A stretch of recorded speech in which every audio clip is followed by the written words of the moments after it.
Welcome. Thank you, ladies. Congratulations.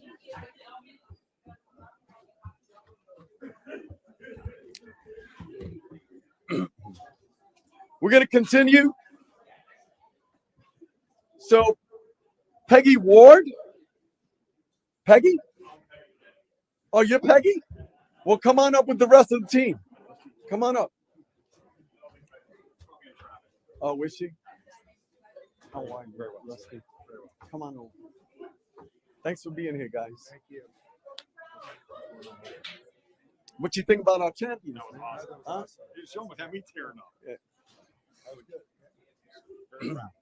It's Fair Housing Month, April 2025. It is hereby proclaimed by the mayor of the city of Palm Bay, Brevard County, Florida, whereas April 11th marks the 57th anniversary of the passage of the Fair Housing Act, which affirms national policy of fair housing for all who live in the United States. And whereas the Fair Housing Act prohibits discrimination based on race, color, religion, sex, handicap, family status, and national origin.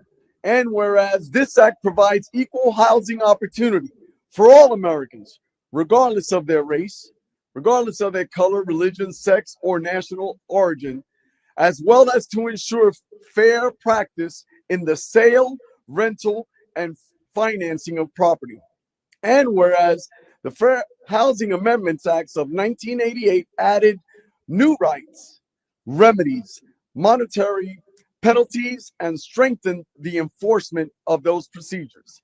And whereas the Fair Housing Amendments Act seeks to provide equal housing opportunities to affirmatively further housing choices, to eliminate legal barriers to equal housing, and to emphasize equal housing as a fundamental human right for all. Whereas economic stability, community health, and human relations in communities are improved by diversity and integration. Whereas the city of Palm Bay is committed to for fair or for housing opportunities for all residents and prospective residents, and whereas the city of Palm Bay fully supports the intent and purpose of the Federal Fair Housing Act, local fair housing laws, and follows policies and practices in order to achieve that goal. Now, therefore, I, Rob Medina, Mayor of the City of Palm Bay, by virtue of said office, do hereby proclaim April 2025 as the Fair Housing Month in the City of Palm Bay and encourage all our citizens to participate in this celebration. I hereby set my hand and cause the seal of the City of Palm Bay to be affixed the 17th day of April 2025. Rusty, you'll receive in this proclamation. You come up and say a few words, sir. Thank you, sir. Appreciate that. I just want to say thank you to the citizens of Palm Bay, to the mayor, and to the council for supporting this proclamation. As we know how important fair housing is, it's an essential right and freedom for all of us, and it creates inclusive communities. So it's very important. So thank you guys for supporting this. Thank you to the city of Palm Bay. Thank you, Mayor. We really appreciate it. Rusty, you want to say which organization you represent? That would help, wouldn't it? Sorry about that. Thank you, Mayor. I'm president of Space Coast Association of Realtors. So thank you for having us here. And then James, Thomas, anything else? Did I miss it? All right. Thank you. Right, thank you very much, sir. Thank you. Appreciate it. Take a picture. Yes, sir. What's up, Rusty?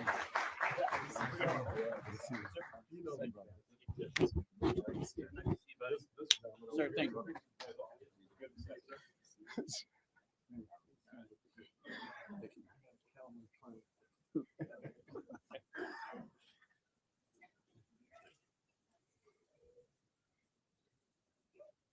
Way to go, big man. Yeah, that was.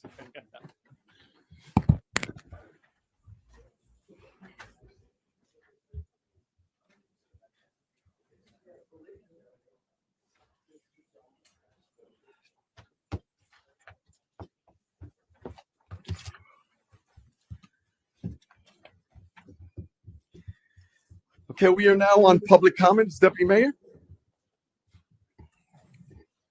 Lance Fisher.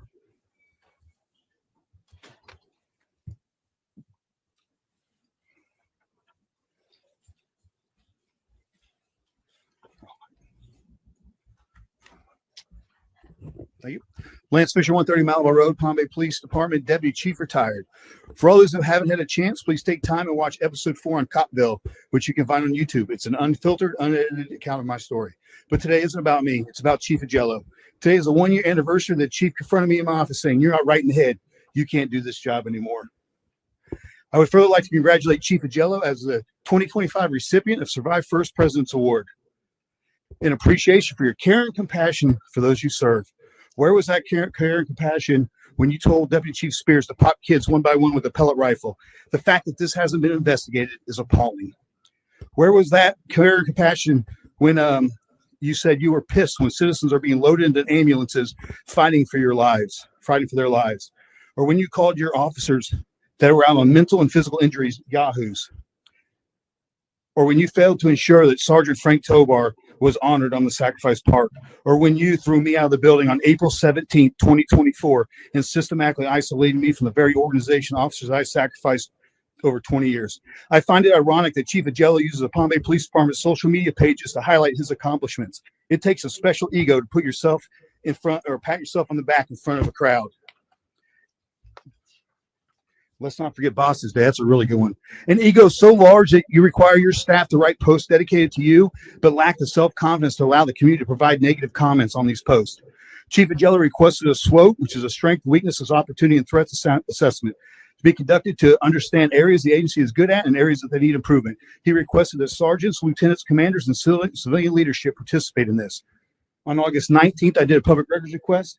A second one on February 23rd. Finally, 4 months later, I was able to get my assessment. They used the sergeants, the lieutenants, and the commanders.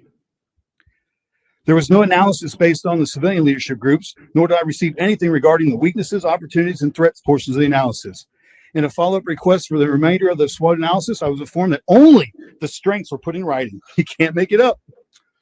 When I asked about the notes that were taken to use to provide this analysis, I was told that I would have to go to the secretary myself and get them.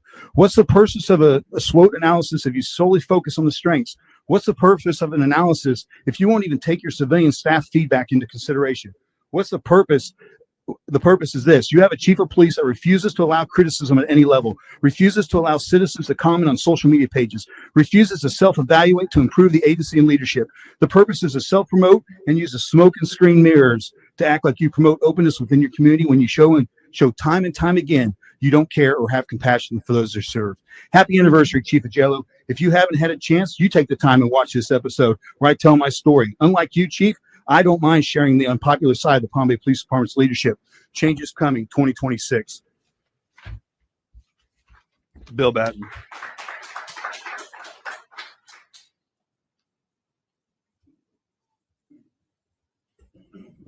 Bill Batten, 586 Ocean Spray Street, Southwest.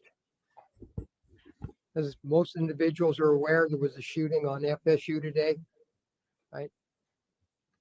I'm probably the other side of the coin on this incident. One more time, as I look at this, it's one more time where a safe zone is where the people are being shot. The safe, and that's what makes it a target, is because they consider it safe zone.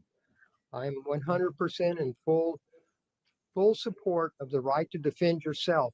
And when you tell as an individual you can't defend yourself just because of where you're located, it kind of hinders your ability to defend yourself. I spent 22 years on a college campus, and every day I wish I would have had the right to carry concealed on that campus every day, because just 2 blocks away, people were dying 2 blocks away, but I couldn't carry. So I'm, like I say, the other side of this coin, where I think an individual should have the right in the United States of America to have the ability to defend themselves if they needed the opportunity. And safe zones are no more than a target zone for somebody who wants to break the law and kill somebody. Thank you. Thank you. Next speaker. Trish Tobar.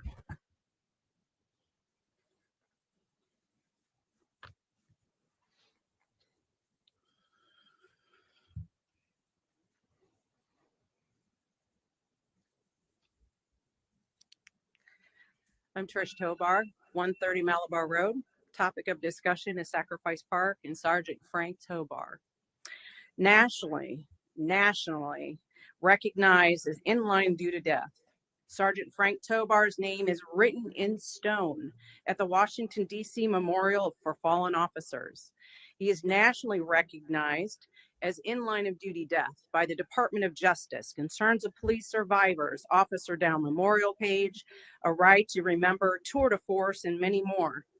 State recognition as in line of duty death. Sergeant Frank Tobar's name is written in stone at the State of Florida Memorial in Tallahassee of Fallen Officers. County recognition as in line of duty death. Sergeant Frank Tobar's name is written in stone at the County Memorial in Titusville for Fallen Officers. Locally, Palm Bay Police Department, Sergeant Frank Tobar's Blue family, friends, trainees, co-workers, and Palm Bay Police Explorers. Palm Bay PD was the first to recognize their own in honoring Sergeant Frank Tobar as in the line of duty of death. Who is not on this list? The very city Sergeant Frank Tobar gave his life for, the city of Palm Bay. This should not even be a topic of discussion. This city does not recognize one of your very own most valuable employees who served this city for almost 30 years. Fleet for 10 years, Palm Bay PD 17 years as a sworn police officer, 15 years president of the Palm Bay Police Explorer Program, DT instructor, police academy instructor, training unit, police gun range master, writer for curriculum for FDLE, master taser trainer, and much, much more. What message does this send to the rest of the police officers, first responders, and employees of this city? Whomever the city council is getting their counsel from in this matter, you may want to reconsider the source and their misguided intentions as to why the city of Palm Bay is the only entity not honoring Sergeant Frank Tobar as an in line of duty death at the newly constructed memorial at Sacrifice Park. Do the right thing by honoring Sergeant Frank Tobar. Put his name on the City of Palm Bay Sacrifice Park Memorial as he sacrificed his life for this city. Yes, ma'am. Mr. Morgan, I'd like to call up the chief if we can. Yes, Chief, you can come forward. Just while the chief's coming forward, we are bringing an item to your next city council meeting. It's really about trying to ensure the integrity of the memorial for all the other agencies. I don't think there's any doubt about this particular honor, but we wanted that opportunity so that we would have consistent application across all the other agencies who will be invited to honor their fallen. Chief, I just wanted to ask if there's any process right now in adding Sergeant Frank Tobar to Sacrifice Park. Yes, absolutely. Good evening. So the process has been ongoing for the last probably about a month or two prior to the ribbon cutting for Sacrifice Park. Myself with Deputy City Manager Ms. Coney have been working on policies and procedures for all the agencies and the counties throughout in the area, both state and also Kennedy Space Center, for a process to be selected and placed on there as a memorial. So, and it all falls under the Department of Justice guidelines and eligibility. Right, and I just wanted to highlight his death was line of duty death from the inception. Yes. It was determined a line of duty death from the inception. Correct. Is that correct? Yes. Okay, thank you. So then my last comment is, and I don't remember the month that Sergeant, August. it was August. Do you feel everything will be in place by August of 2025? Absolutely. Myself and Deputy City Manager will talk about it and going over some language this afternoon before the council meeting. Have you been in talks with the Franks or Sergeant Tobar's Yep, widow? I spoke with Ms. Tobar a couple of weeks ago, Okay. All and right, I sir. spoke to her prior to the council meeting starting. All right. Thank you, sir. I would just encourage that we continue to have that Absolutely. dialogue with Mrs. Tobar. Thanks, Chief. Appreciate it. Thank you. Thank you, Mr. Morgan. Next speaker. Mark Miller.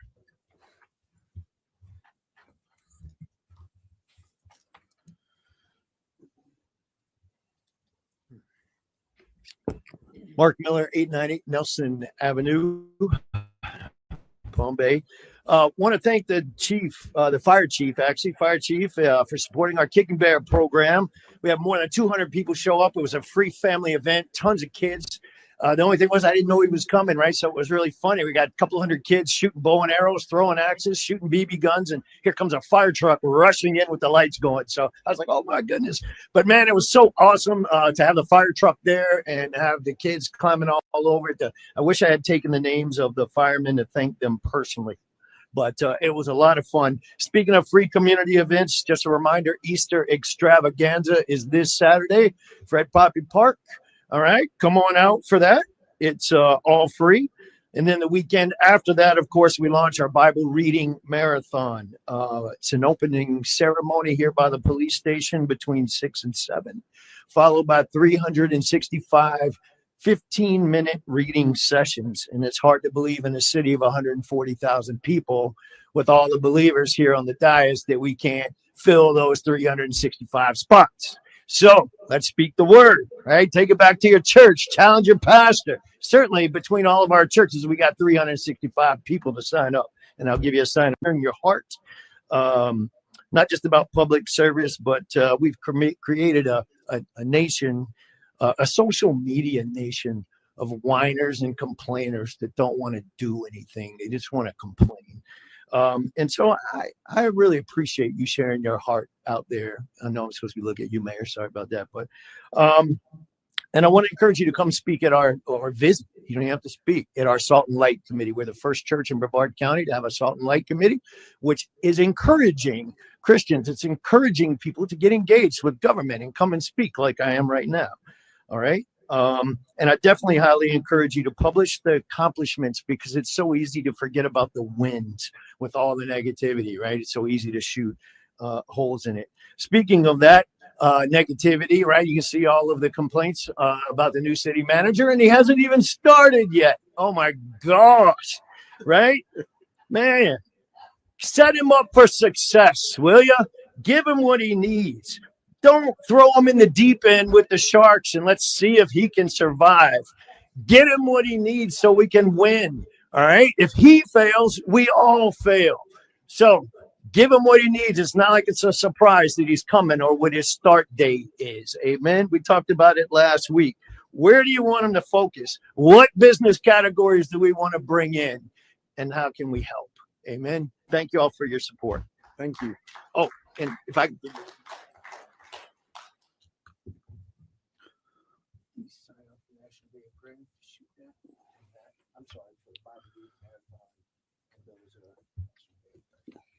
Thank you. Ken Delgado.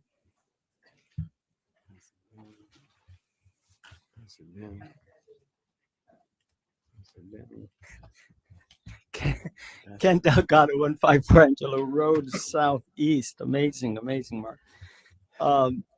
I just want to say to my Jewish friends, happy Passover Amen. week. At the same time, I'd like to say to my Christian brothers, happy Easter. And for all the other ones that don't classify between those two, I hope you have a great weekend. I just want to say, we're going to have our first child, we set up a room before he was even born. We got it prepared. I mean, we had toys there that he wouldn't even know how to play with, but we wanted to dress it up. Much like what God did when he created his family. I believe he wanted a family. So he created 2 children, called them sons and daughters. Adam and Eve, they gave them a name, Adam and Eve, and set them in a pre-made place called a garden, the Garden of Eden. And wouldn't you know, with having everything they wanted, the one thing they didn't have, they decided it was more important to not pay attention to the regulations. I know your children never did that, but Adam and Eve did. And they got out of the house. See, all this is about Easter. What is Easter really about? Easter is God's effort to try to reach the family that he lost. We can see in this world hurt, pain, suffering, dying, killing. All of these things were not supposed to be in the house of God. But mankind, as they would, as so many people do, they go out, they do their own thing. But God said, I just don't, I want my family back. And so the word said, I'll come down with the name Jesus, and I'm going to rescue my family. I'm going to do every attempt to bring them back into the family of families that I wanted to have from the beginning of time. On the cross, he made the road, the way, the method, the how-to be able to come back into the family of God. And he suffered and he died for all of humanity. Why? One reason only, because he loved his family. He loves humanity, even in the depths of all that they do wrong. And on the cross, he paid for every penalty. And since there's no double indemnity, he says, I'm giving you a gift. You don't have to pay for what you did wrong because I paid it for you. Would you come back home? Would you come back to me? And as we accept what he did on the cross and ask Jesus to come into our hearts like I did when I was 28 and save my marriage and the destruction that my parents taught me, he made the difference, and he wants to make the difference in every life. And so we celebrate Easter, the resurrection moment when God said, I have taken care of everything. The door's open. Come on home. Thank you. Next speaker. Robert Stice. Wow, Pastor, in 3 minutes.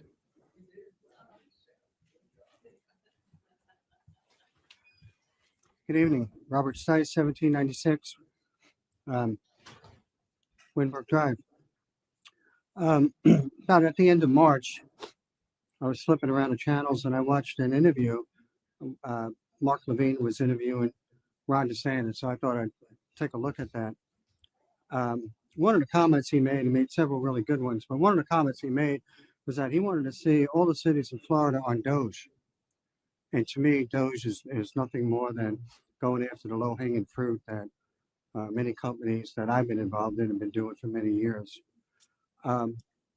That being said, I'm hearing a lot of good things from city staff about how the city is improving on follow-up and follow-through, transparency, project management. This is all good stuff, and I'd like to learn more about it. I'm able to communicate not only in my HOA of 172 homes, but we've been having meetings with the 15 HOA presidents and VPs in Bayside Lakes, so we can really start getting that word out what the city is, in the direction the city's going. So I'm encouraged about that. And team building, etc. How can we apply this during city meetings? How do we minimize the length of time that we're at these city meetings? I've been out here long enough that we didn't get out the door to 1:30, 1:15, 1 o'clock in the morning, and my arse is dragging. One of the reasons why I stand in the back and start stretching. I am thrilled about the women's basketball team and honoring them. But my perception is that some of the things that we bring up here could be done at the mayor's office. So how do we bring Doge in, not only to the city, but in here, but everything that we do? So I'm asking you to consider that. You've taken the 3 minutes, the final 3 minutes that we used to get when there's 5 or 6 of us left in here. But how do you folks, how do you all, maintain or increase your efficiencies in this meetings while communicating with your residents? Please consider that. Thank you. Thank you. Next speaker. Ruth Koffeld.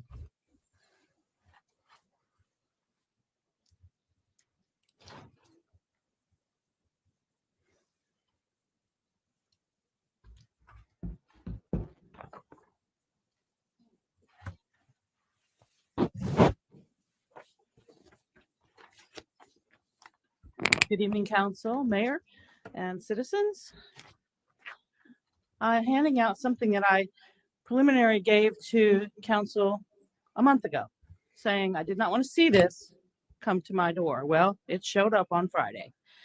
So living in our Brevard, In our beloved Palm Bay, my neighbors and I are facing a tough situation. Price Family Homes do not care for the current residents because Price Family Homes doesn't exist in Brevard County. They are planning to add 25 or more homes to our already underserved and overcrowded neighborhood. The neighborhood has been here over 25 years and have been living with no street lights, navigating through two narrow streets, all while battling increased flooding issues due to high building elevations on new home development. It is a dire situation that compromises the quality of our life and the future of the residents living here. Builders do not care about who they are impacting with their invasion into an already established neighborhood, which there are 3 active building requests coming to planning and zoning, including this one, that are of similar nature. When they sell their homes and get their money, they abandon the neighborhood and are never heard from again. Rezoning in Palm Bay, Florida threatens to expand the city beyond its capacity to handle growth. We're therefore demanding a stop to all rezoning activities until the infrastructure of Palm Bay has been adequately upgraded and restored. We need to ensure that our city's infrastructure can sustain a 10% growth without compromising on the safety, health, and well-being of its residents. It is about sustaining the life and vibrancy of our neighborhoods and protecting our city's charm and heritage. It is vital that we act now.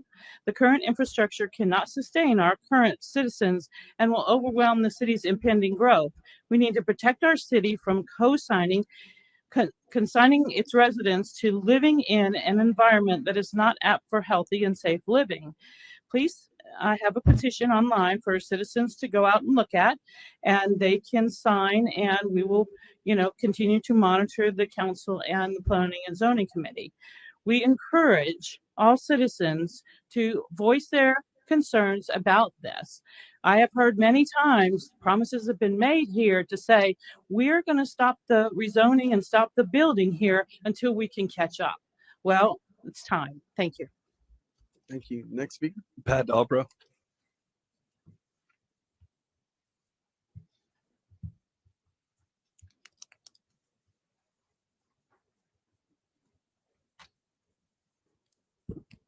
Good evening, Council. Pat Dalper, 410 Georges Avenue, Northeast. First, I just want to wish everybody a happy Easter, Council, staff, and all the citizens of Palm Bay, which we also call Resurrection Sunday. I was talking to a subcontractor today, and he mentioned that majority of the developers coming in from New York and California. So I would like to know if there is a way to make sure that we have more developers that are coming in from around here, if that's possible, because many developers from out of this state don't really realize, Florida.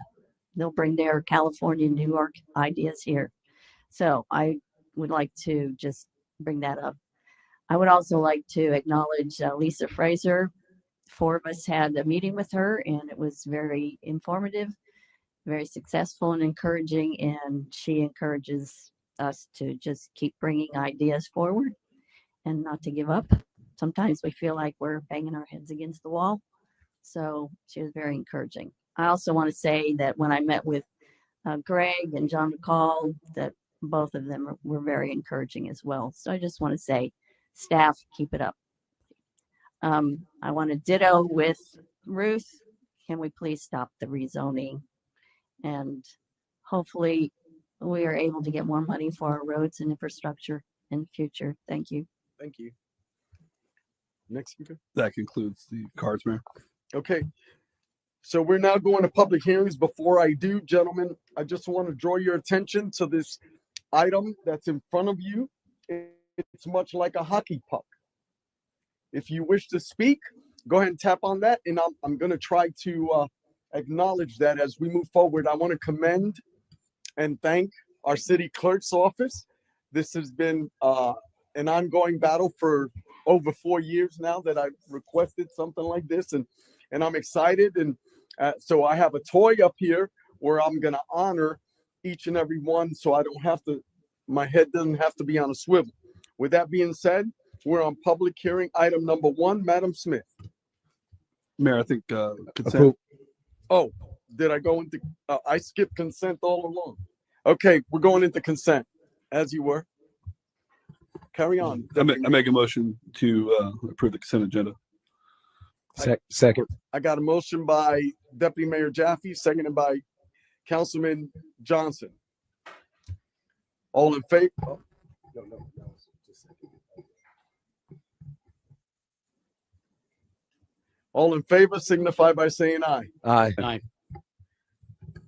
Passes unanimously. We're now on public hearings item number 1. Madam Smith.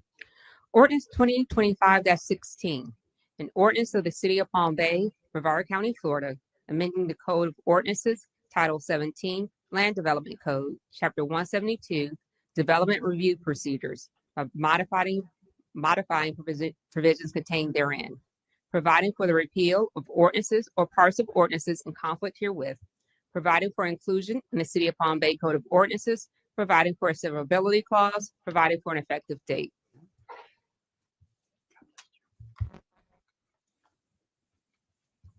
Thank you, ma'am. I'm going to open up the public hearing and defer to Mr. Morgan. Yes, Mayor, members of the council, our growth management director, Lisa Frazier, will give an overview. This will cover both public hearing item 1 and item 2. Thank you. Good evening, council, mayor and council. I apologize. Thank you for indulging me. I wanted to take a moment this evening prior to opening up our phase 2 land development code updates to kind of center us back on why we're doing this. And several questions such as this came up during the planning and zoning board. So I failed to do that for them. I will not fail to do that for you. And in regard to that, the Planning and Zoning Board has requested that we do a workshop on the development review process for them and for the public, and we will be holding that on May 7th prior to their regularly scheduled meeting. So between 5 and 6, we will be holding this open forum on our planning processes. And So who, with that, who will I'm sorry. you'll be inviting a lot of the organizations? Yes, sir. We Okay. certainly can if you'd Okay, like us to. yes, if we can make sure we do that. Absolutely. Be happy to. Are we ready, Brian? Thank you so much. So to bring you back, back in 2023, the city did update their comprehensive plan in regard to the land development regulations of the Florida statutes. The city then had 1 year to bring their land development code up in compliance with the changes that we made to the comprehensive plan. It's a heavy lift, but the city did a great job in giving it its due process and the recognition that is needed to bring the code up into the goals and objectives of the city. We didn't do this in a vacuum. Certainly, city staff all worked with every single department that is there, as well as holding numerous public workshops and outreach sessions. Some of them were virtual, going all the way back to 2023. In addition, oh, this is fun. I don't know why it's doing that. In addition, once it was finalized and we brought it to the council, we held a series of open houses, some virtual sessions that really incorporated a lot of great feedback from the community. The city council did adopt the land development code in September 19th of 2024. We also held a series of stakeholder workshops in January of this year, just to again solicit some feedback from the community after working with this land development code for about 6 months, finding some discrepancies where a lot of the information gaps were. Now we're bringing it back to clean it up and make it the process much more user-friendly. You can find the new land development code on our website in that tab. You can find what we did prior in that tab. And I bring that to your attention so that those who perhaps weren't here or don't recall, we had a whole list right here, the summary of public input that shows the community and the council all of the items in that time that we said we would review under phase 2. But again, as the public, as the development community, as the staff has worked with the Land Development Code over the last 6 months, we've also found some other gaps. And so our purpose for this is to make sure that we are making the process more consistent and predictable for all of the end users. So tonight we are starting with, chapter 171, that's definitions. We have approximately 66 new definitions and 22 revised definitions. These definitions were gaps of uses that were permitted or technical terminologies that are in the Land Development Code. And again, we wanted to make these changes so we can improve the consistency and interpretation of our code for all users. These are just examples here: agricultural product sales, distilleries. These are uses that are permitted in the city, yet they were not clearly defined. The other chapter we will bring forward to you this evening is chapter 172. That's our development review procedures. This table is really the best depiction of a lot of the changes and clarifications that we have made in this chapter. For instance, our concurrency, we have added additional evaluation steps and during different applications that were not previously in there. And for your knowledge, concurrency is our level of service analysis. We've also added police and fire into that analysis, which is not in the comprehensive plan, which is typical, but we've added it into the Land Development Code. We've also updated some of the PUD processes and terminology. We clarified a lot of the plat requirements. We've added the street naming and street naming changes. We're following Brevard County processes, but we felt it was important to put it in our code. We've also clarified some things in the lot splits. Everything is now in this table, and we can proceed further. Again, the Planning and Zoning Board brought to my attention that there may be some questions as to how the development review process happens in the city. This is just a very broad, very simple table here, showing you that with each application, you are either taking the public hearing route or the administrative route. And as we go through, we have different steps that everyone needs to go through. I want to bring to your attention that every new project, not every new application, but every new project, we require a pre-application meeting and we require a citizen participation plan. This is our general review timeline. Again, we follow Florida Statute 163 that states that within 5 business days of a complete application, it will be disseminated to our Development Review Committee, which is all the staff in the different departments. They then have 30 days to turn it around and provide the reviews. We go through that 3 times. On the 3rd time, if we still haven't met a meeting of the minds, we then call them in for a DRC meeting so that we can really find out what we need to do in order to make this move forward. Again, all of those steps are in the Florida statutes and we are in compliance with those steps. One of the major changes that was discussed with the Planning and Zoning Board that I asked my staff to please clarify. We have a transportation planner on staff and I am not. So I had this person provide us with this table just comparing what trip generation letters are in comparison with the traffic impact study.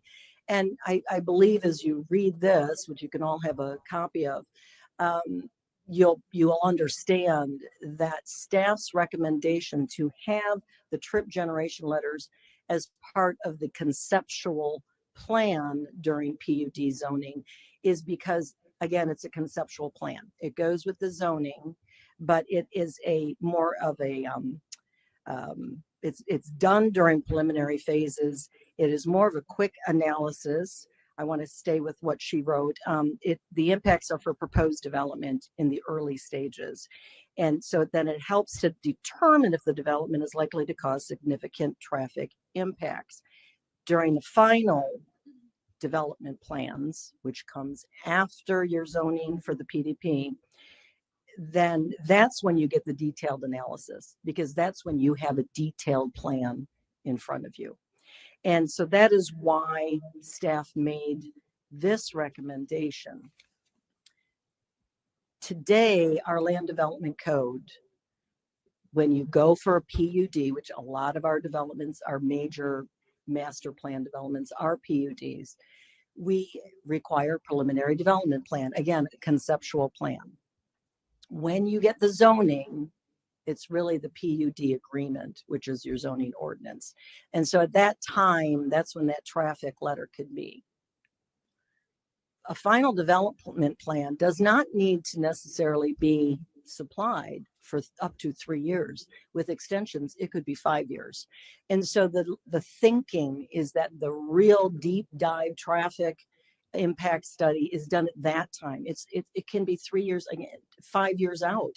Now it's your final development plan. It has all of the details of the plan, and development has occurred adjacent and around that development, correct? That proposed plan over 3 years to 5 years. And so, of course, the impacts of the final development plan are going to be much higher, and the mitigation probably much stronger.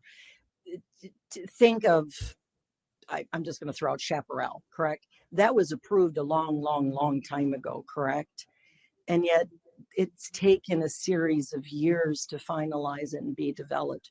The impacts are greater today than perhaps when it was first given its first zoning.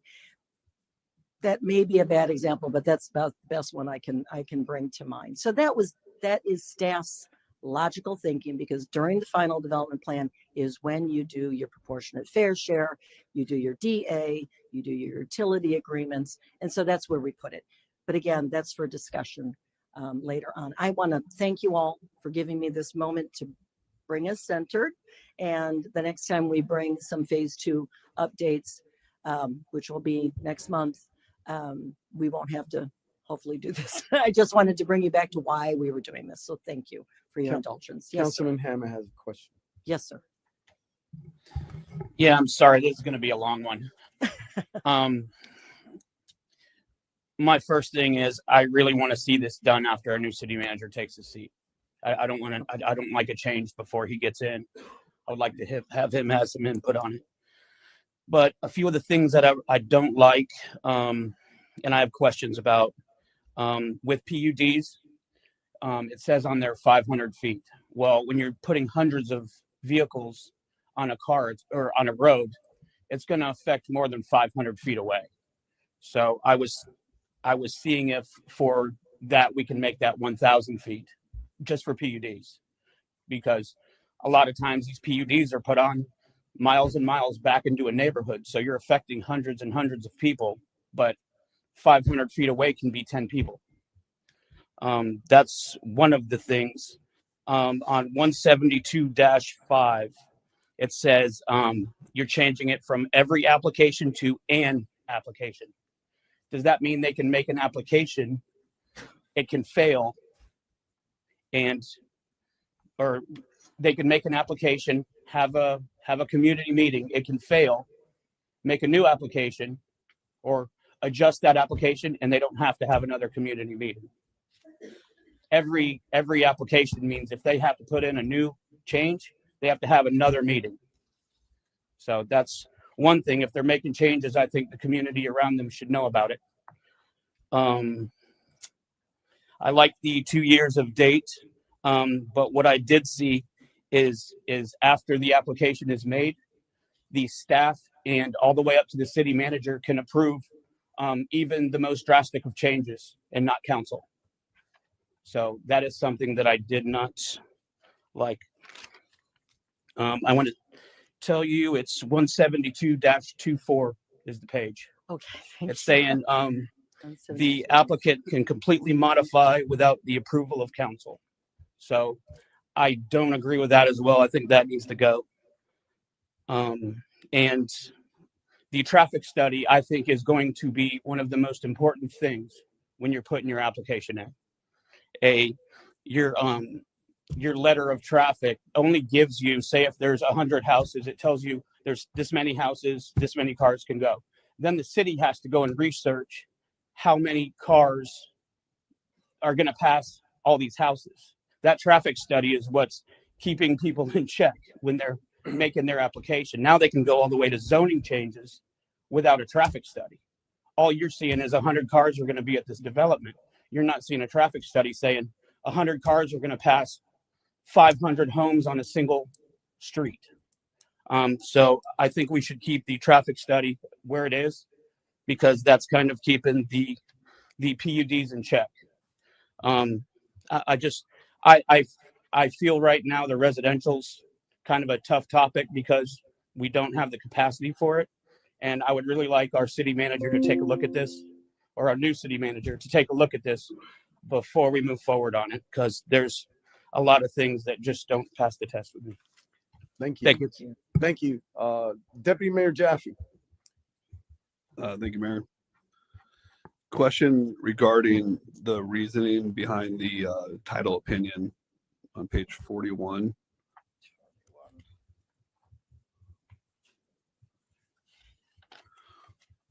Yes, sir. I'm getting there too.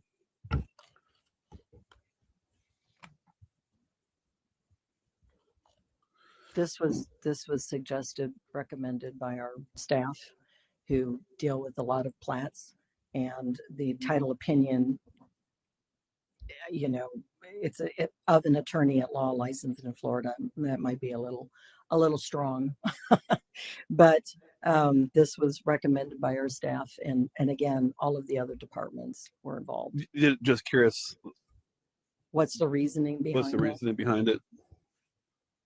I heard Madam Attorney say something like, It's not only an attorney. I know. A lot of times when the attorney is involved, the attorney will provide it, but there are other ways of showing that the person has a title. It's just like if you were buy a home, you want to make sure that the person you're dealing with has the legal right to the home. Here, anybody that we're recording these documents, we've got people signing off. We want to make sure that the correct people are signing off and have the authority to do this before we start recording plats or agreements related to it. I guess, typically a lot of times a developer has control of the property, but they actually don't have it closed. And a lot of this work is done and they won't close until they get all their approvals. So is this just a process? Is this going to force people to close on the land? This is a final plat. It's final plat. So you would be at final plat. You will be the owner. You'll be closed by then. Yes, but I agree that the line attorney at law is a little stricter than necessary. Doesn't only say, it says an attorney at law, then there is or a property information report that shows that record title to the land. So you can have a title company submit a report to us that says, this is who owns it. Or you can have your attorney submit a report that's saying, hey, on my license, I'm saying it. But it doesn't require just an attorney. Thank you. And then comment on the traffic study. If a traffic study is done for a project, that should survive that project, whether it's built 1 year or 5 years, and any future projects that come, that traffic report from a neighboring property should already be considered. So I don't understand why another traffic study would have to be requested for a final plat approval. Well, again, that's why we're stating a trip generation letter is for the proposed. And then the final plan is when you do the final traffic study, right? Because then at that point, you're ready to develop. And at that point, it's when you have your PFS and your DA and all of your agreements come into play at that point, the final development plan, right? So that's when the full traffic analysis would be done, the traffic impact study. And that will then, yes, stay with the project through its life. But if you I guess that's staff's opinion. I guess there's some concern that, for the trip generation letter, all this money spent on design, engineering, plans, and then staff says too much traffic at this point. This can't be built.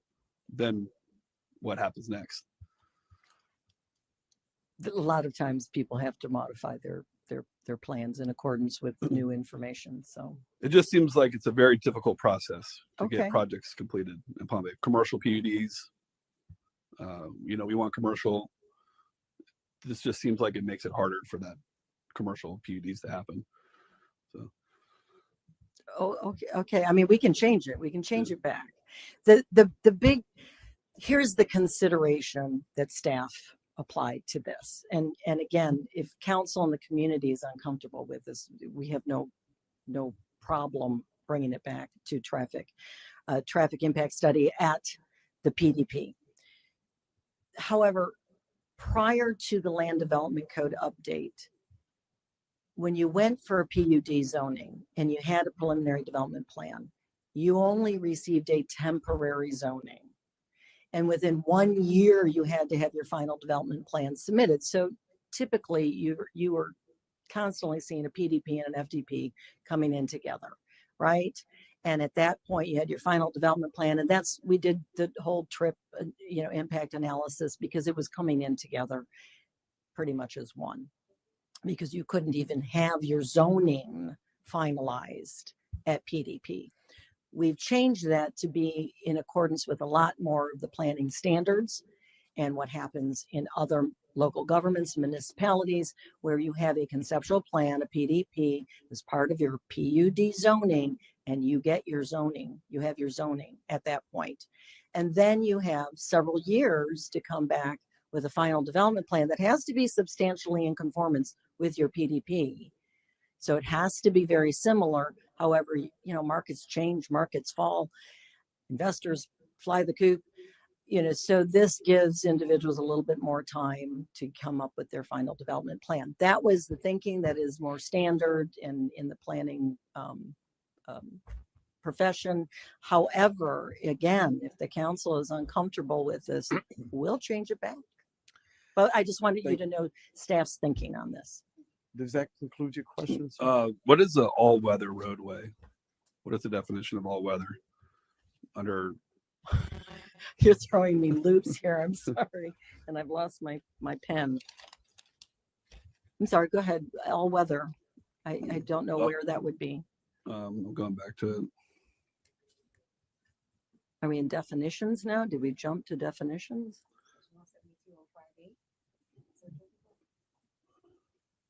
Under model homes? Yeah, model homes. 172.058. 172.58. You said, sir, is this a page number?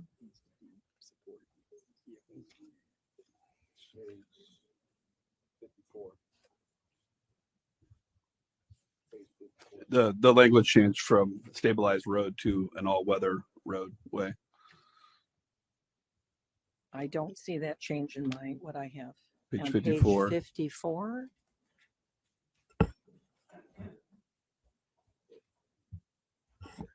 It was already all weather. They just put a dash in. Yeah. Just put a dash in. Okay. I'm not finding it, sir, and I'm so sorry.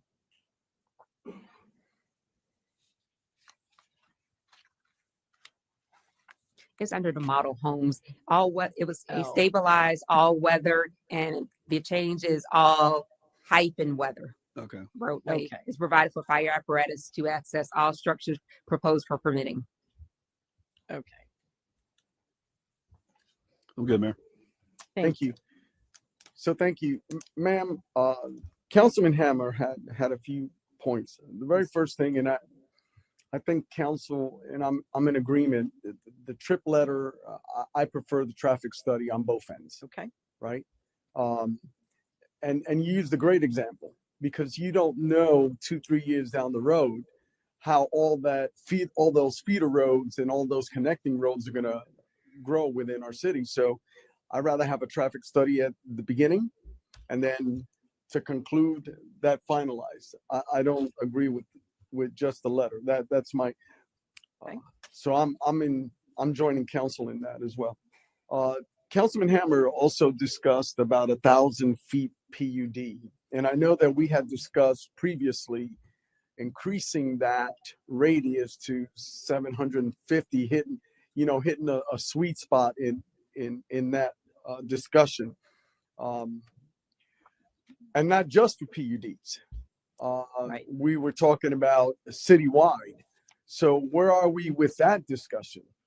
Staff recommend that we stay with 500. There is Correct. a cost. Say again? There is a cost to expanding The again radius. these circles of notification. I just want you all to be aware of that. And the standard is 500.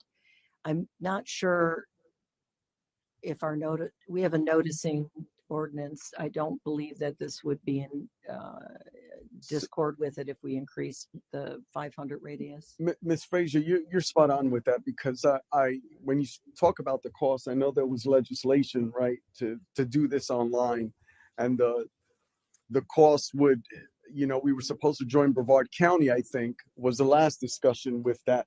Maybe the clerk can weigh in on that for 1 second. Madam Clerk?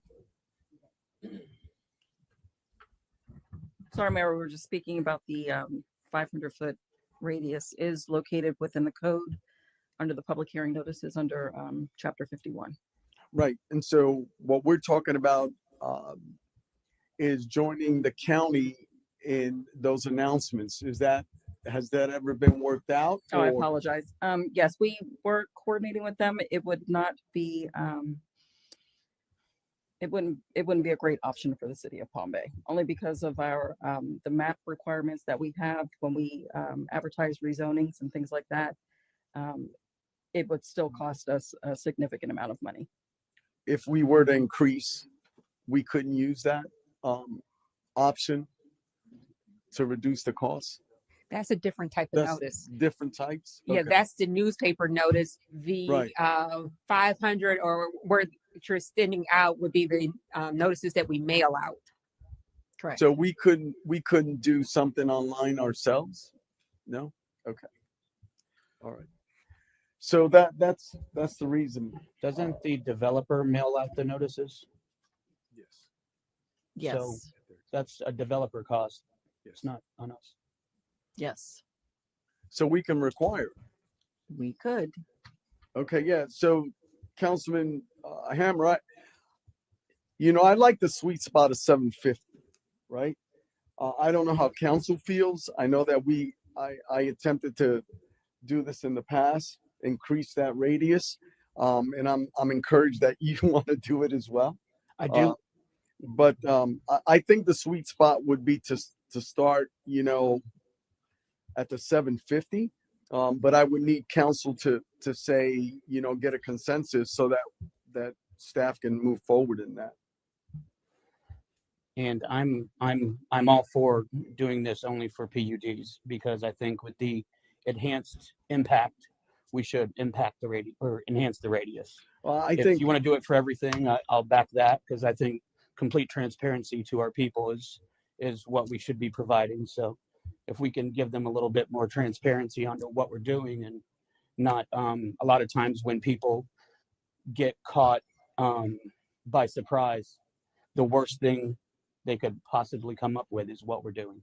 Thank you. So the more we can help out, the better is what I think. Thank you, sir. Councilman Johnson. Mayor, I would be in support of the 750 for everything. Like originally, you remember our citizen participation plan meetings were originally just for PUDs, and then we made it, a blanket for everything. So I'll be fine with doing the same with the 750. Awesome. So I think we have consensus there. And then putting back in the traffic study. So that is the sweet spot. So there are no additional discussions. I'm going to open up to the public, or are we going to move forward? Ma'am, were you going to say something, ma'am? Madam Attorney? No, so we're just making notes because Okay. we're addressing the land development code, but you're also going to have to make changes in the public hearing. So I want to make sure, which I will, that if we make this change, that we also change the ordinances, other ordinances that are would be implicated by it. Thank you, ma'am. Mr. Mayor, I'm sorry. Yes. Before we move on, I'm sorry, Councilman Hammer.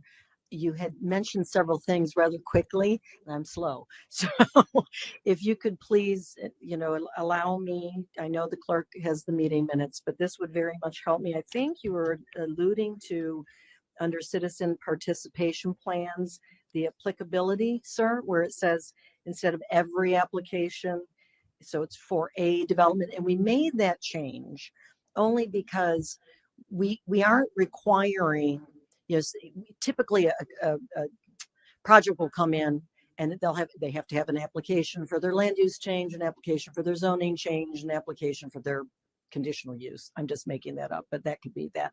We don't need nor require a CPP for every single one of those applications. It's the same project.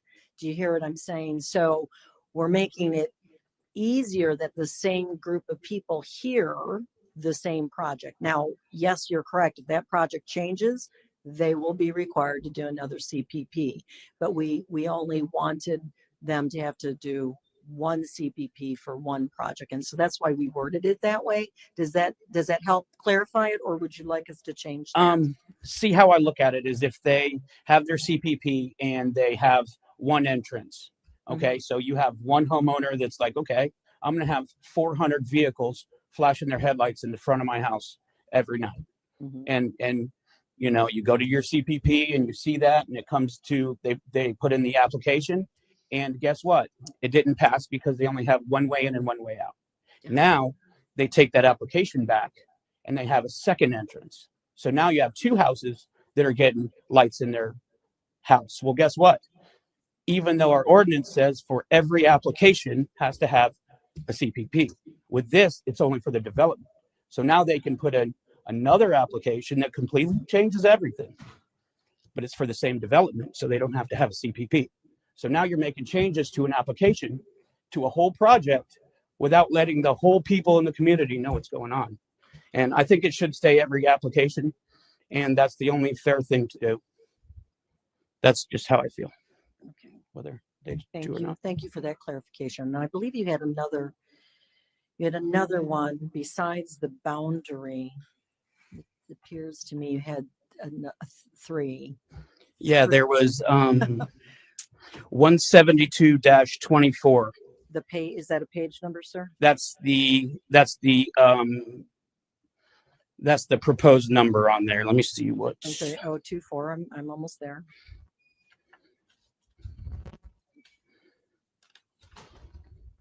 That's conditional uses? Yes. In that it says that the applicant can make even the most significant changes at all. There's no limit on changes for them to make to the conditional use, and it can be approved by staff and not by council. And I think that needs to be something that's done in the public. Well, I would very much agree with you. Could you please, I'll have to I'm review getting it to then. it now. I'm sorry. I mean, that's typically not the way that we operate, but if it's Yes. worded such that you believe so, then we need to be a lot more Let me clear. see here.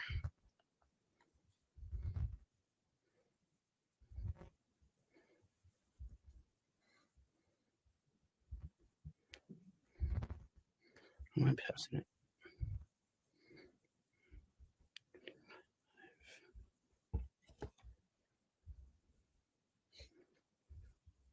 For some reason, it must have been taken out because I don't see it in red right now. But it was in red on the original one, and it had the application. I'm not seeing it now.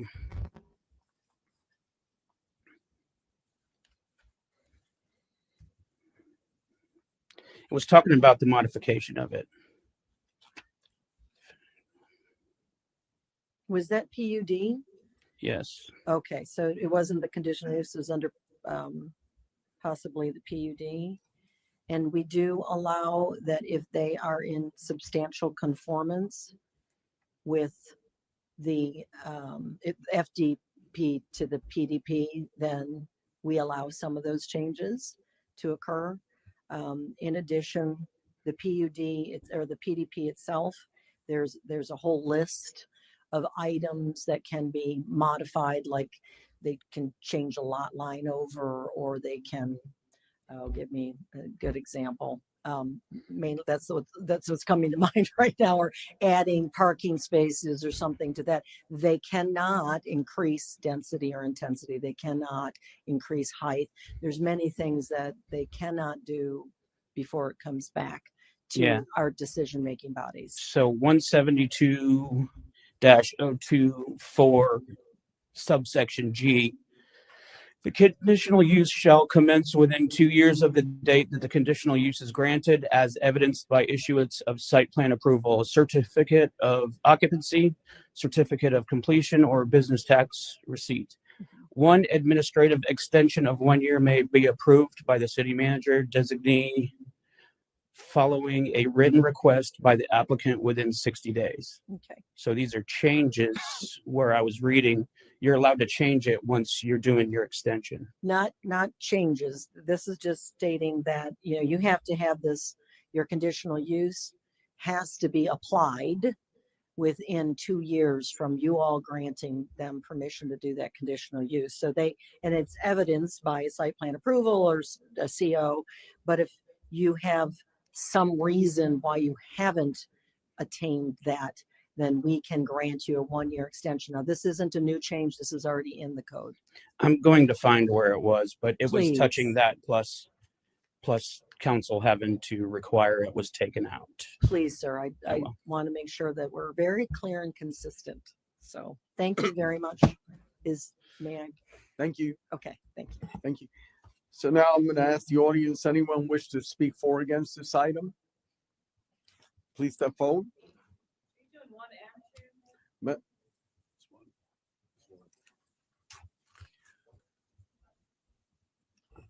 Bill Batten, 586 Ocean Spray Street Southwest. First, I'd like to commend the council for paying that close of attention, because I watched many, many times, because I've been spending years and years and years trying to go through the comp plan and the getting up to this state where we're now reviewing it. And to be honest, this is the most in-depth that I've actually heard a council discuss it with the land development. So I'm commending you on that. On the traffic study, I'm going to build a scenario for you. Right? We have a local road here in Palm Bay. It's called Gaynor. It was zoned for single family residential, or all of the road was rural residential development at the time. So minimal traffic was going to be on that road. It's just a local road. Then we had a PUD come in, and we put the entire PUD. We took the rural residential, we converted it to a PUD. We put all that residential traffic onto a local road. Right? That made it even worse. Right? Now we're going years and years later. We have another PUD being built on the same road. And to make matters worse, along with all those residents coming onto it, it is now the shortcut, so you don't have to go down your collector roads. They're avoiding your collector roads because they are very well traveled. You've now routed all of your traffic onto the local road of Gaynor Road. And the reason why I'm bringing this up is because the traffic study only showed 40 residents on the traffic, and here was your low level of service was way down here, level of service for us poor farmers that lived out there. For the 40 of us, that's what the traffic was. Now it's thousands of vehicles a day, which originally started on a traffic of 40 residents. So that's why I think this traffic study needs to be looked at a little bit. And I think I'm not against the growth. Well, I am against the growth, but I want smart growth. And this is the case where you have your collector roads or your artillery or artery roads, and instead you're routing all of your traffic down your local road. And so prior planning prevents piss poor performance, but they said, yeah, but when we submitted the plan, there was only 40 residents on there, so it wasn't going to be an impact, but it did turn into one. But like I say, I'm pleased to see how you're actually paying closer attention to what was actually written in the review, even though some of us residents spent hours and hours and hours going through with your staff trying to review this stuff. Thank you. Thank you. Anyone else wish to speak for or against this item? Please step forward.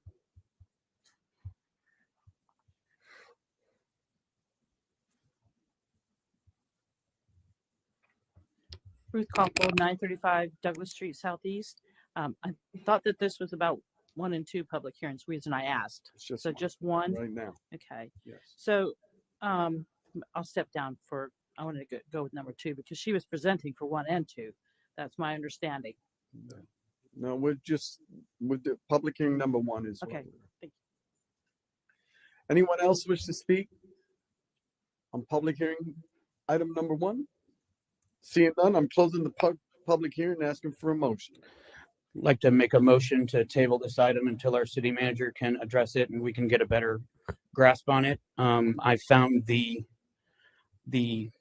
line item I was speaking of, but if we can get it tabled for a later discussion, I would love to see that happen. Do you have a date that you want to? I would say long enough for our city manager to look over it. Second. I got a motion by Councilman Hammer, seconded by Councilman Johnson. Councilman, I've got, hold on a second. I've got the city clerk and then the city attorney. Need a date. Madam Clerk? Yes, sir. I know you want to table it, but it must be tabled to a date certain. Copy that. So the motion, I got a motion and a second so far. Madam Attorney? Yes, you can clear mine the same issue. If you're going to table it, you need a date certain. He's going to be here May 1st. Are we looking to do it May 17th? Are we looking to do it after the June break? That would be July 3rd, but I need you all to give us a date. Okay, so right now the motion doesn't have a date. So in order to have a date, I need it. I'd like to make a motion to table this until the May 15th. Well, hold on meeting. a second. I've got a motion on the table right now. Is the I'll second pull my withdrawn? second. Okay, thank you. Okay, so that motion dies. I need a motion. I'd like to make a motion to table this item until the May 15th council meeting. Second. I got a motion to table to May 15th, meaning that'll be the first hearing. That means the second hearing will be in July.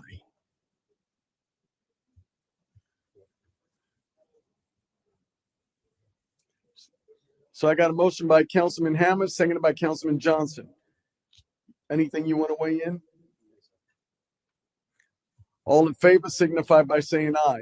Aye. Passes 4-0. We're now on item number 2. It's moving to May 15th. We're now on item number 2. Madam Smith. Ordinance 2025-17, an ordinance of the city of Palm Bay, Brevard County, Florida, amending the Code of Ordinances, Title 17, Land Development Code, Chapter 171, definitions, abbreviations, and acronyms, and modifying language contained therein, providing for the repeal of ordinances or parts of ordinances in conflict herewith, providing for inclusion in the City of Palm Bay Code of Ordinances, providing for a severability clause, providing for an effective date. Thank you, ma'am. I'm going to open up the public hearing and ask Mr. Morgan to present this case. Yes, I think Lisa Frazier already gave an overview of this item, but she would be available for any questions. Council, any questions?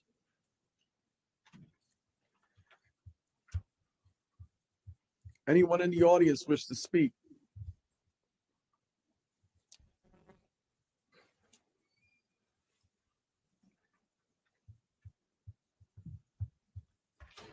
Ruth Koppel, 935 Douglas Street Southeast, Palm Bay. For this item, there is an example. I think it's for this item. I couldn't figure out which one was going on. But for this example, there is an example in Crown Square at the Point. When that was put forth to council, there was only either 3 or 4 buildings that were approved. There are 6 buildings there now. Without council approval, without coming here, public, nothing. And that is the eyesore that is part of Malabar Road right now, that no retail happened. So there was promises made, promises failed right there. with whoever the developer was and whatever it is. You cannot get any retail in that space for the last 3 years. So I don't know what's going on, but I haven't seen any updates on this from anybody on the council as to what's happening here. So I would like to know, or at least put in these ordinance changes to say, if you make a change, you got to come back here, because that contributed to all the traffic that we have currently on Malabar Road. A lot of those buildings that were only zoned for that area and for the number of people on that impact study for the traffic, that was part of those buildings. Now it's double. So we have a lot of more traffic than that was approved at that time. Thank you. Mr. Morton? Yes, I don't know really how to answer that. This particular item is really about adding definitions, as our plant growth management director indicated, as well as modifying some definitions. So the purpose is to provide clarity for code interpretation, and I'm not sure how that would relate to a particular past item. Understood. Her question's more about the apartment where Seven Brew is and the 1 acre on the side without. Deputy Mayor Jaffe? I guess I'd just like some discussion on the definition fill. The placement of any soil or other solid material, either organic or inorganic, which usually isn't fill, on a natural ground surface or an excavation in an effort to raise the existing grade. If you're excavating, you're going down. So just I'd like to see if that's the intent of what that definition is supposed to be.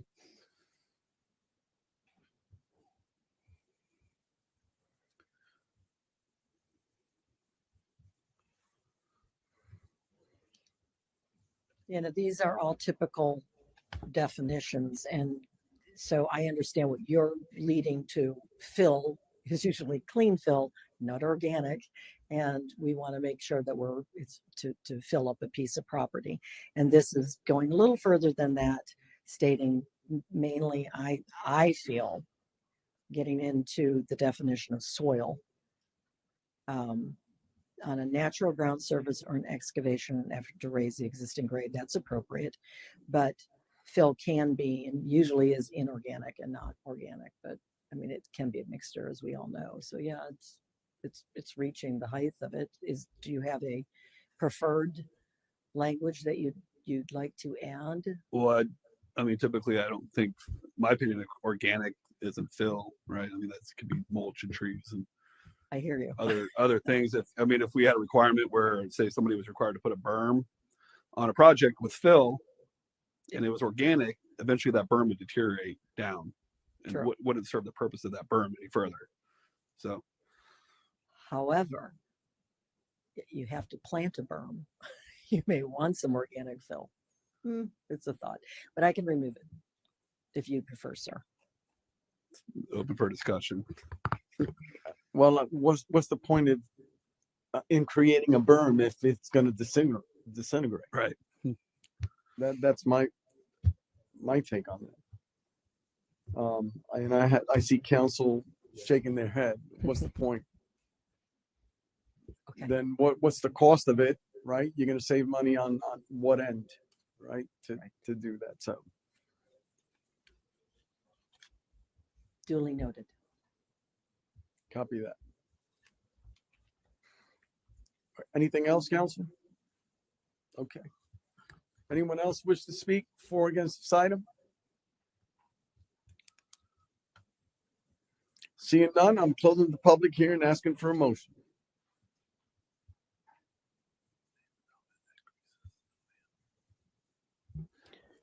I would like to make the motion to approve with the exception of the change to the fill definition. Well, I think we're going to have a second hearing, so it'll come back with the change. Is that correct? Okay.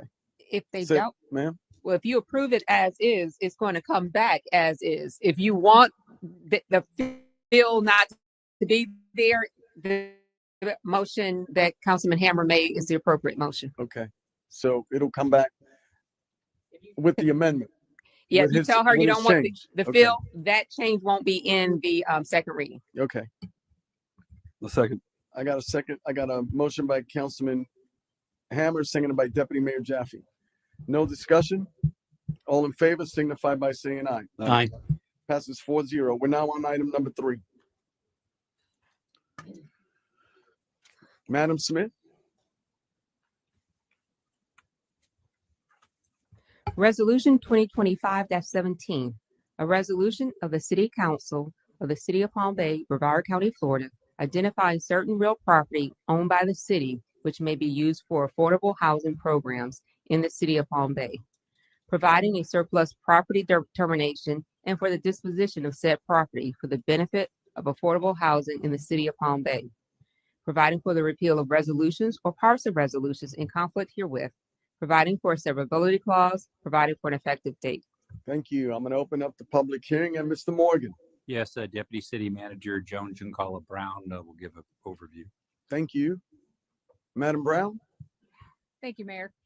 This is a housekeeping item as part of our requirements under the Florida statute, section 166, where every 3 years we bring forth a list of properties that the city staff has deemed as surplus, not required for future city use. And this particular exhibit includes 11 parcels, and for transparency, 8 of those parcels have already been designated through a resolution historically. 2 were previously brought to council with the intent to designate, and council at that time, and that was March 7th, 2024, approved designating those as used for affordable housing. However, there was no resolution. And so we're adding those back into the list, asking for those to be included in the motion. And we'd like to add one more property, a new property the city acquired through foreclosure at 1491 Florida Avenue. And that parcel is a lot that has an existing structure that is significantly deteriorated.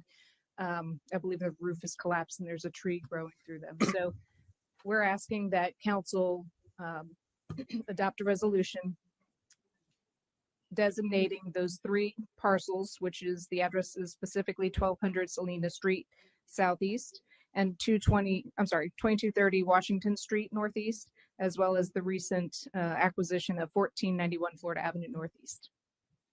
Thank you. Any questions? Well, seeing no responses here, I'm going to open up. Oh, sorry. It's not working? Okay. Forgot. Councilman Hammer. Hey, with Salina Street, this was property that was purchased for a walkthrough for the school, correct? I don't know, sir. Okay, yeah, that's in a regular neighborhood, and I'm not happy about that one. My question is, can all these properties be sold to pay down our surplus or to pay down our debt or to go towards roads? So the Florida statute requires that any land not donated but sold, those funds be used to acquire additional affordable housing. We do have a different administrative code for surplus properties that we, sell for city other purposes, not including affordable housing. And those funds, those proceeds go to road maintenance fund. So there's nothing other than affordable housing. So all these were purchased for or were deemed to us for affordable housing. So No. they all have to mandatory go for affordable housing? No, sir. So there are 8 that council already designated as affordable housing through a resolution.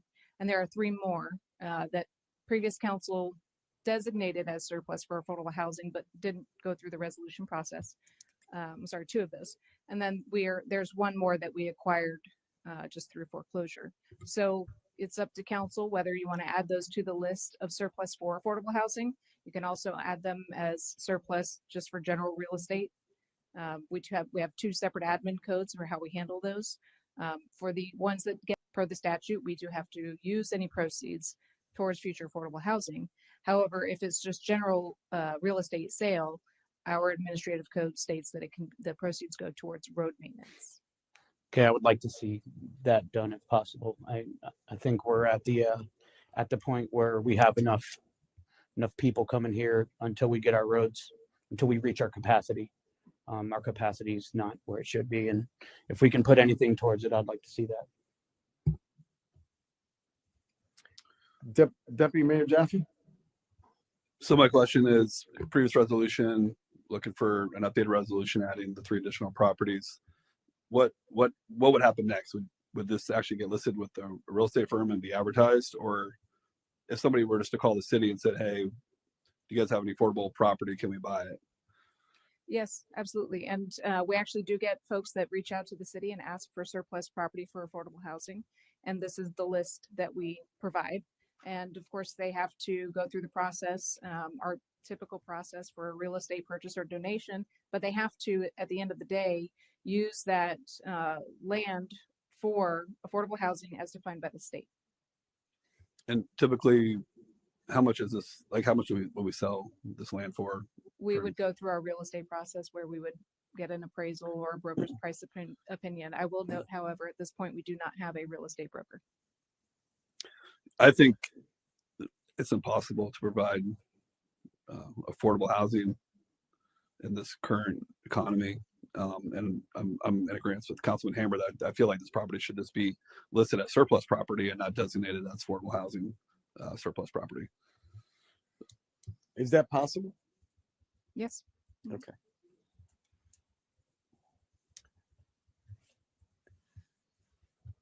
It's back up to, I'm going to open up the public. Anyone wish to speak for or against this item? Well, I've got someone standing up.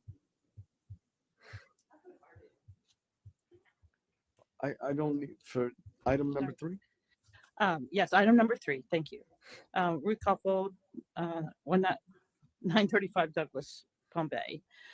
My questions are similar to what the discussion was about. And suggestion would be, can we use surplus property for a youth center, meeting rooms for the community? The community room that was in or was designated as a community room is no longer that, because I was told I couldn't have meetings there anymore because the city needed the space. So I'm asking, if there's surplus property, can the community use that property? Like we had a group here earlier that a few meetings ago that has surplus property that is being rented to an organization for youth group, as an example. So can businesses use these surplus properties for meeting rooms? Can they use it for other things? If we're not going to do designate it for affordable housing, I think we've hit the limit on affordable housing stuff that's been approved around here. So we need to have alternatives, and those alternatives are sorely needed here in the city. Thank you. Thank you. Anyone else wish to speak for or against this item? Ms. Brown, that question is going to come back to you. Robert Stice, 1796 Winbrook Drive. I couldn't agree with you two more. The roads with the people coming in, just going down Emerson and trying to either stay to the right of the road or to the left to avoid all those patches, what have you. You have people coming in here that have another 25,000 homes that have been approved at south. The road repair and the amount of volume that's on here, any chance you get, you got to make the roads livable, passable, drivable, because there is so much traffic on there. That's where the focus has got to be. So thank you very much. Appreciate it. Anyone else wish to speak for or against this item? Seeing none, I'm closing the public hearing. Asking for a motion. I'd like to make a motion to convert the following properties in here to surplus properties for sale. Second. I got a motion by Councilman Hammer, seconded by Councilman Johnson. I feel like we have to deny the resolution. Hold on. Madam Clerk? Yes, Deputy Mayor Jaffe is correct. You should be making a motion to deny the resolution and Strike those that you don't want on the resolution. Then I'll pull my second. Hold on 1 second. I have the city manager on. If you're gonna speak, Taking all of them out? hit the. Go ahead, Mr. Yes, I would ask for clarification on what the council wants to do. Do you want to put all 11 for sale for where the proceeds could be for the road fund, or just the newer ones? So it was unclear to me from the motion which that was. Right. And so part of that, I thought some of these were already sold and they were part of affordable housing. So you couldn't take them out and put them on the market anymore. Is that correct? So you are correct. There are 8 that were designated by resolution. I don't know that that's going to stop anything at this point. We have no. Is your mic on? Okay. Oh, I'm sorry. It's on. It's just not close enough. Okay. We don't currently have a contract on the Northview lots, for example. This is the 6 lots for Northview came before council under a home disbursement to Macedonia CDC for the development of duplex units for senior citizens and veterans. However, we haven't yet executed the agreement. We're working through some concerns that we have at a staff level about the feasibility of the project. We do have a couple of these properties listed under a different home agreement with a CHODO, a Community Housing Development Organization, CHI. However, I recently learned that she's looking to perhaps terminate that contract because she's not able to construct affordable housing at the current market rates. So I would just ask that we have a little time to look into those particular properties under the agreement with CHI. But I would defer to Madam Smith whether or not we can actually amend the resolution previously designating the 8 lots as affordable housing. Well, right now I had Councilman Johnson pulled his second, and so I don't have a motion, but go ahead, ma'am, Madam Attorney. Well, because there are a significant number where there's a contract or a pending contract, and certainly we've heard council's direction, it may be better at this point for staff to withdraw it. We got that direction, and we'll look at, what properties that we think may need to continue and which ones that we should remove and bring it back at that point. And instead of trying to dice it right now. Separate. Okay. So I hear staff is pulling this item. Is that what I heard? I think that's an excellent recommendation. We can come back with an alternative that would fit more of the council discussion. Okay, so item number 3 has been pulled by staff. We're now going to item number 1, unfinished and old business. Mr. Morgan.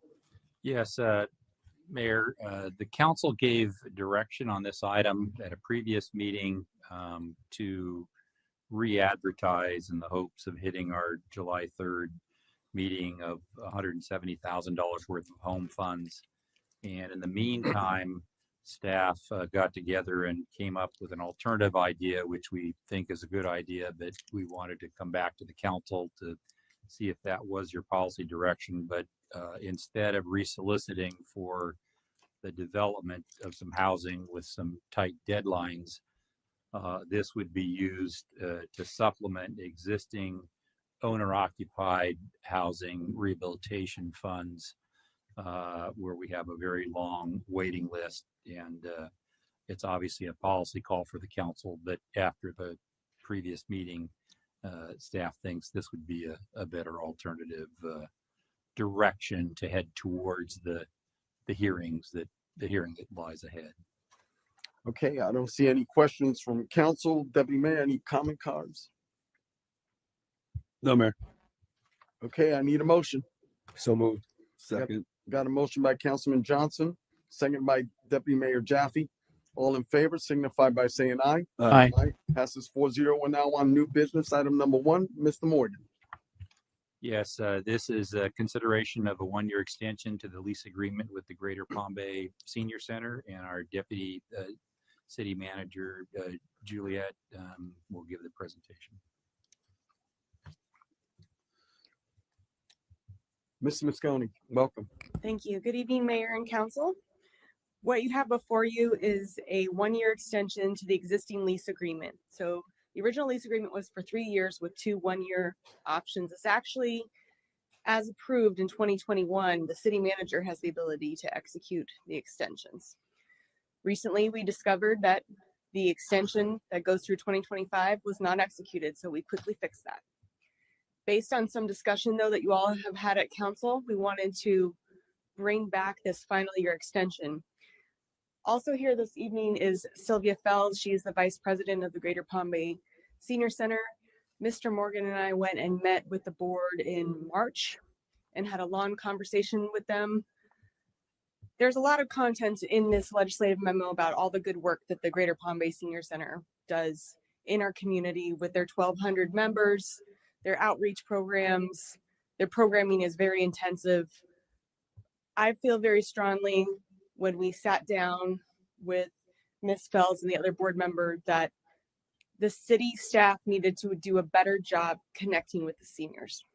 There was division in our relationship, and Sylvia and I have worked to build bridges to recognize the good work that they do for our community.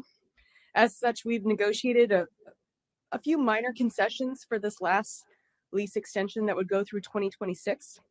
We recognize that in the next year, we would need to bring forward a much larger and longer extension period for you all to consider, and anticipate that we would have a discussion with you all at a council meeting to get your feedback before we go and negotiate with the seniors.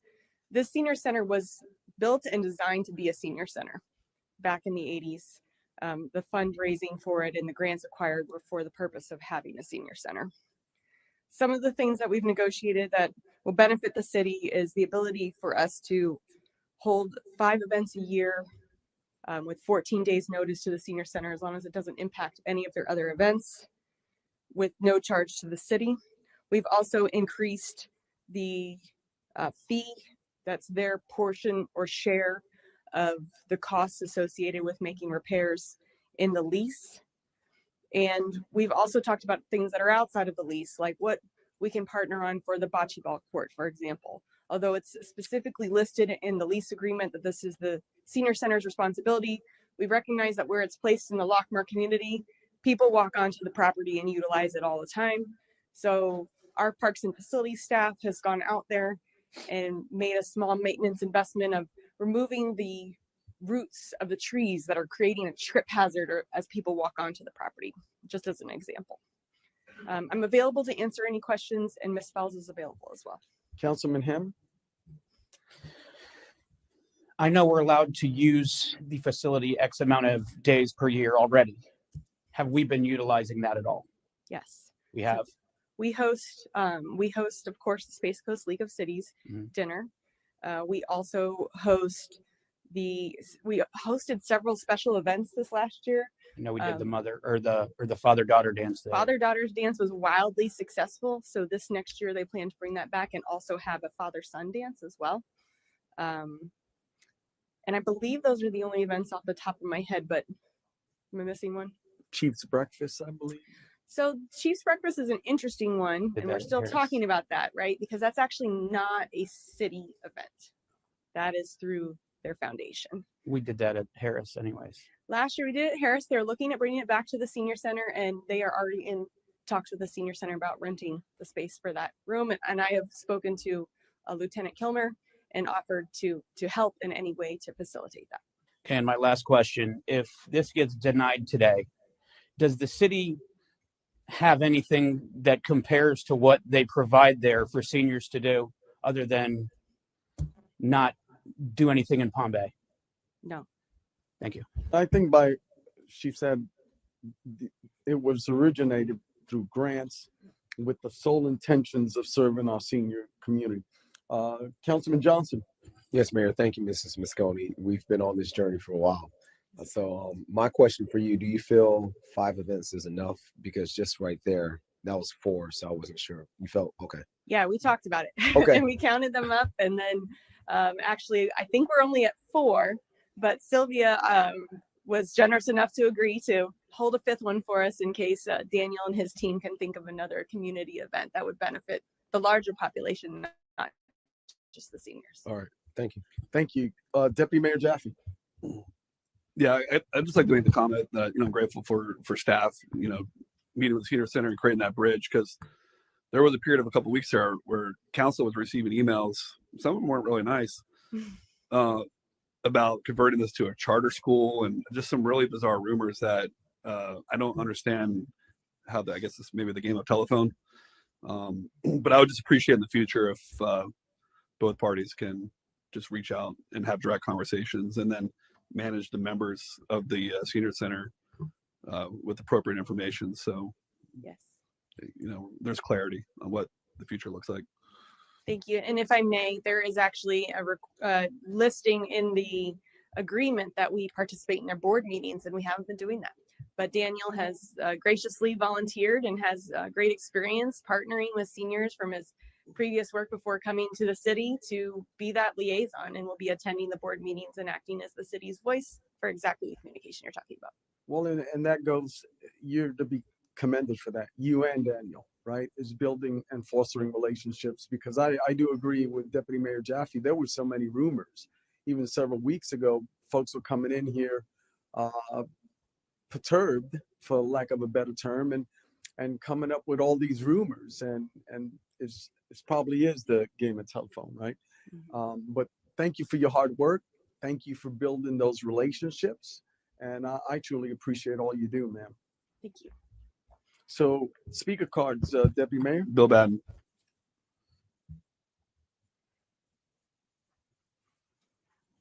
Bill Batten, 586 Ocean Spray Street Southwest. First, I like the communications going both directions. I like seeing that. That was great. And I agree, there was a whole lot of rumors going on here a couple weeks ago. But I did have one question. What is the cost to the senior residents that want to use the senior citizens to use the center? Could you hear about these functions that are being offered? Is there a cost to the resident to go to receive these benefits? Thank you. That I'm gonna yield to the president of the organization. Come on up, ma'am. Okay, I'm not sure I understood the question totally. Is there a cost for them to come and use the center, or to rent the center to use it? There is a membership fee. Yes, it's $40 per year, and you have to be 50 years and older in order to become a member, and then you can participate in every single activity. So yes, Well, there is a fee. Thank you, ma'am. It's great to know I qualify. And so does Master Chief Batten. Any additional speaker cards? No, Mayor. I need a motion. Approve the 1-year extension to the lease agreement for the Greater Palm Bay Senior Center. Second. Got a motion by Deputy Mayor Jaffe, seconded by Councilman Hammer. All in favor signify by saying aye. Aye. Passes 4-0. Item number 2, Ms. Smith. Resolution 2025-18, a resolution of the City of Palm Bay, Brevard County, Florida, amending Resolution 2011-34 as amended by Resolution 2021-03, and updating the City of Palm Bay fund balance policy, providing for an effective date. Thank you. Mr. Morgan? Yes, mayors and members of the city council, as your interim city manager, one of the things I wanted to look at was our long-term financial health. As all of you know, the economy cycles. We have boom and bust periods, and periods of high growth, and then we have periods of recession. It's just a natural business cycle. In addition, the city, from time to time, can face external pressures on our finances should the state reduce some important city revenues. My strong opinion is that the city needs to be in a better position to be prepared for major downturns and shocks. Our current fund balance policy for the general fund goes back to 2011, and it provides for a 2-month general fund reserve and a 2 to 4% emergency contingency reserve. So combine those two are between 18.7 and 20.7% of our general fund operating. I'm proposing that that be 4-month reserve. So that would go to 33 1/3%. This is more in line with really healthy communities to have a rainy day fund, as it were, so that in times of stress, the city can continue to provide services to its citizens and have some time to adjust to those kinds of shocks. We had some really great work by our finance director and our financial consultants from Prague who are here.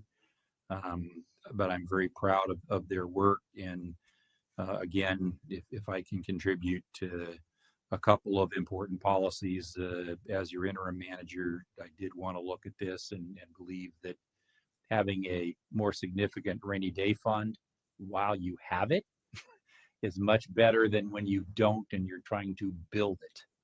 And so it would be my recommendation that you approve Resolution 2025-18. Thank you. Seeing no questions at this time, are there any speaker cards? No, Mayor. Okay, I need a motion. I make a motion to approve Resolution 2025-18, amending Resolution 2011-34. I got second. I got a motion by Deputy Mayor Jaffe, seconded by Mayor Medina. All in favor signify by saying aye. Aye. Aye. Passes 4-0. Were you No. trying to ding? No, Oh, I'm good. okay. Item number 4. Mr. Morgan. Yes, this is our regular budget appropriation, quarterly budget appropriation. So we'd want the city attorney to read the ordinance by title, please. We're doing 3.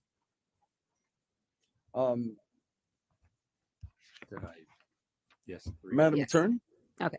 Ordinance 2025-18, an ordinance of the city of Palm Bay, Brevard County, Florida, amending the fiscal year 2025 budget by appropriating and allocating funds as identified in Exhibit A, consisting of 5 pages and incorporate in its entirety herein. Recognizing that such appropriations must be made pursuant to the Code of Ordinances of the City of Palm Bay, Chapter 35, adopting, ratifying, confirming, and validating the allocations, providing for an effective date. Thank you. We're now on item number 4. No. No. As you were, first reading. Yes. Mr. Morgan. Yes, it's our recommendation that the council approve this on first reading. Deputy Mayor. No speaker cards. I need a motion. So moved. Second. Got a motion by Councilman Johnson, seconded by Deputy Mayor Jaffe. All in favor signify by saying aye. Aye.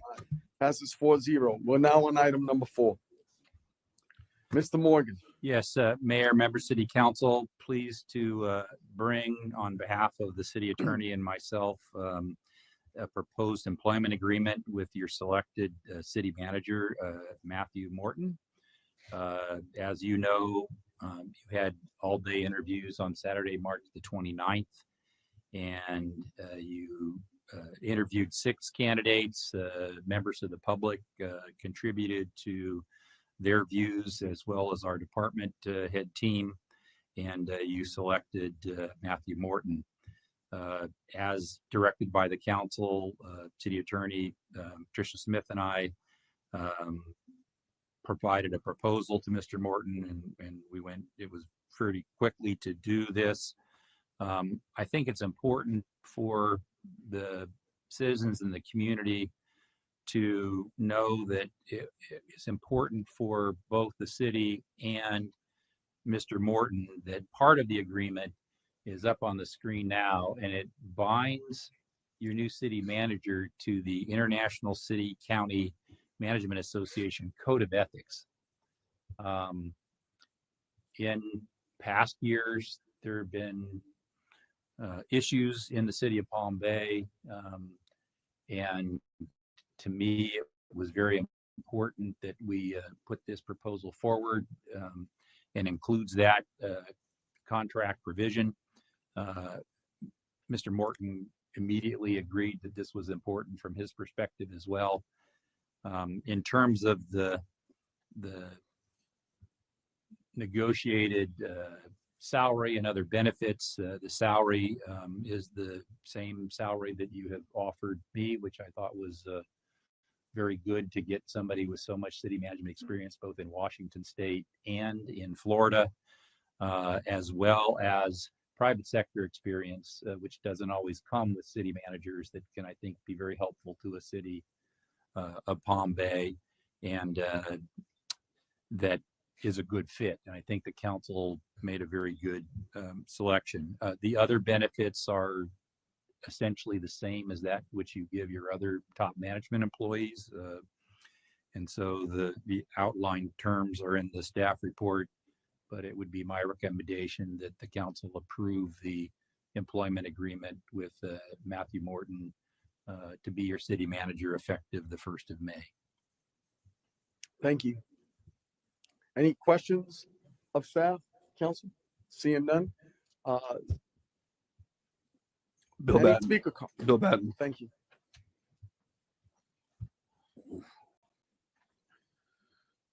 Bill Batten, 586 Ocean Spray Street, Southwest. I could be wrong, but first I'd like to, this might be the last chance I get to see Mr. Morgan sitting in chambers like this.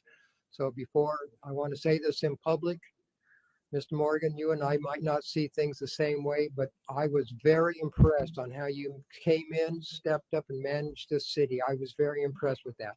Not always happy with what the outcome was, but that's okay.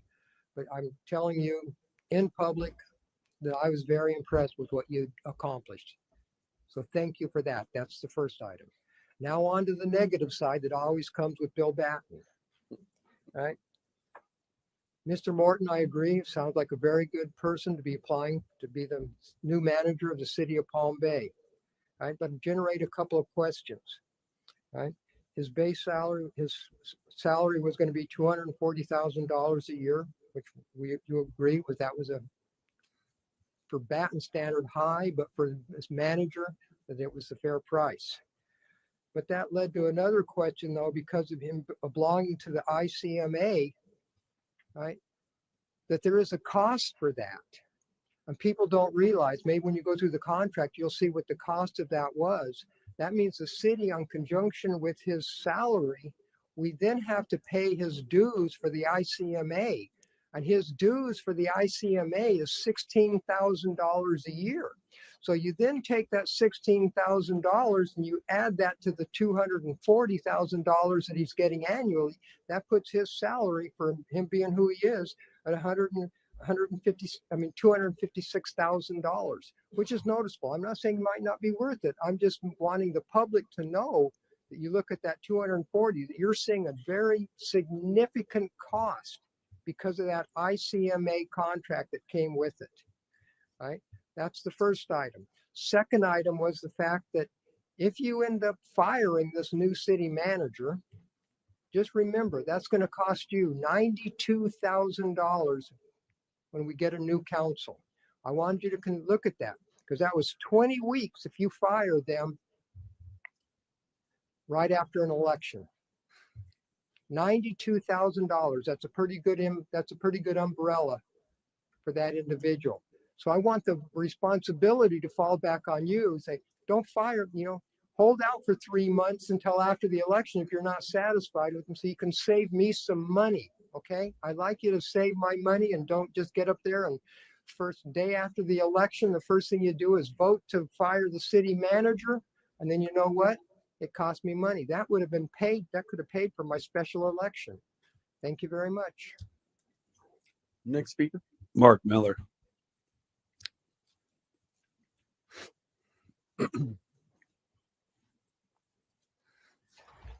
Right, Mark Miller, 898 Nelson Avenue. I want to second what Master Chief said about Scott Morgan stepping up into the city manager position. Just all my interactions with him, incredibly professional, man, just a heart of service. And thank you very, very much for your service to the city.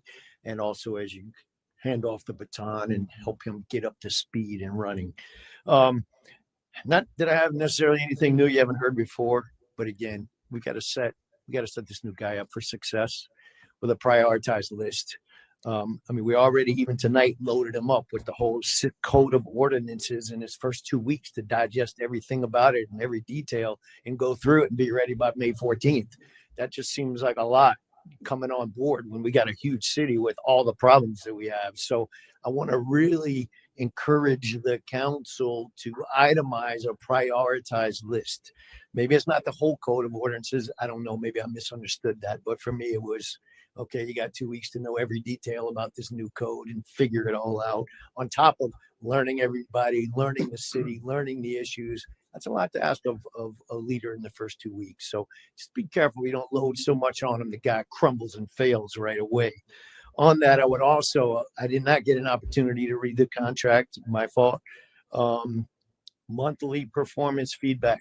I don't know if there's anything in the contract about that, but even if it's not in the contract, I highly, highly, highly encourage you guys to provide him with regular feedback. I don't care if it's weekly, monthly, or whatever, but there's no way he should be walking into this room and being hit with a shocker that he's being walked out the door the same day. All right. Let's set this guy up for success. Let's make sure that you give him the feedback that he needs so he can perform, because you can tell from the guy's heart he really wants to do a great job, and he wants to give God the glory for it. And so I praise him for that. All right. Thank you. Thank you. Next speaker. No more cards, Mayor. Okay, I guess I'll start with commending Mr. Morgan as well, and that caveat in page 6 of 9. In the event the city manager is terminated by the city during the 3 months immediately following the seating and swearing in of 2 or more new council members, during such time that the city manager is willing and able to perform his duty under this agreement, then the city agrees to pay severance equal to 20-week minimum. So in other words, it is an investment. It is an opportunity to say, we're going to give you a goal and we're going to move forward and trust you for those, that time. So I thank you for adding that, Mr. Morgan. Mr. or Councilman Johnson, you're first. Yes, thank you, Mayor. Only question, did staff consider a 90-day probationary period for this? Or was that discussed at all? No. Okay. This is a major commitment on both the city council and the Mr. Morton. And so in terms of the question about the performance review, there is a formal performance review at the 6-month mark and annually thereafter. But I thought the idea of regular communications with the manager is very important. I also thought the idea of laying out what's most important from the policy-making legislative body is really good. So no, this is not a position that most places would have a short-term probationary period. Okay, that answers my question. Other than that, I do love that we're harping down on the reviews. Even myself, I was slacking in certain areas, but it was inconsistent. Some council members would do reviews on the charter officers and some wouldn't. So having consistency across the board for all the charter officers would be greatly appreciated by staff and the city and the residents. Thank you. Deputy Mayor? Mr. Morgan, can you elaborate on the comment Mr. Batten made about the ICMA membership? Is there a membership being paid here, and is it how much? Yes, that is very typical. We actually have others in the organization where the city pays the ICMA and FCCMA memberships. Those are very valuable, as a local government employee of 45 years. What you learn from colleagues becomes very important and brought back to the organization.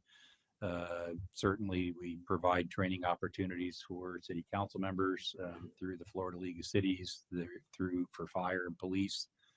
I don't know that city managers are any different. Those dues do change with wages. They are capped, but that's part of the cost, and the overall cost of the position includes benefits as well. So it is an investment on the part of the city council to really have a professional city manager that can take this community into the future for a number of years. And I couldn't be more proud of the city council if I tried with the selection that you made. I think you're likely to be very pleased with where we are 6 months from now, a year from now. So that is a cost, and it's a cost that's in pretty much every employment agreement of cities with their top administrative official. I understand the point of the relocation package and see the benefit in it. The one thing I think I would like to see is that it's paid after a 90-day period. You know, Mr. Morton resigns after 30 days. We pay 10 grand to relocate him here, up to 10 grand. Yeah, I'm sure he would agree to that. And then to the mayor's comment about the swearing in of 2 or more new council members, I'm conflicted on that. You know, what if there's an appointment? Is it, whether it's a special election, is it regularly scheduled elections? I feel like there's some things, there may be some unintended consequences in D. I understand the point of it because of what we experienced, but I don't know if I necessarily agree with D, the 20-week maximum if a new council is seated. So this is something that I put in the proposal, and Mr. Morton accepted. In the past, the city has gone to the full 20 weeks at any time. And so other than in those circumstances, it's half of what the city had agreed to in previous agreements with your city manager. And it only hits that same level that you've historically given in that window, whether it's by regular election, special election. I think the language is simply within 3 months of the seating of 2 new members. So not 1 member, but 2 members. And that would get you to the level that the city had previously given without such a limited time frame. And the purpose of that would be to have the manager have the opportunity to work with newly seated council members to develop some relationship, to see how those new members would see how the performance of the manager would be, and as Mr. Batten pointed out, to discourage a newly seated council from giving that manager an opportunity to prove his worth to the new members. So I put that in there, and Mr. Morton accepted it. Thank you, Mr. Morgan. We received a few emails this week from some residents on not exactly happy with the contract and the base pay. And I personally, I did a lot of research on multiple municipalities, Port St. Lucie, about 20 different municipalities, ranging in population size from 118,000 to 240,000, and actually converted their pay to a per resident pay, and it comes out to $1.84 per resident, and which would be $250,000 base salary for Mr. Morton. So I think, in my experience, you get what you pay for, and I see the value in what we're doing here and hiring Mr. Morton. We spent a lot of time on this process, and I'm really excited to see it through the finish line tonight. So I'll be supporting the contract. Thank you. Councilman Hammer? Yeah, I want to touch back on the ICMA dues. Is that correct? That's $16,000 a year? Yes, it's annual dues. Yes, sir. Okay, when you go on their website for even the top administrative officers, it's $1,200 annually, and it says there's a max. There is a cap. Yes. Yeah, it's $1,200 annually. So if we're doing $1,200 annually for that, how do we get $16,000 a year?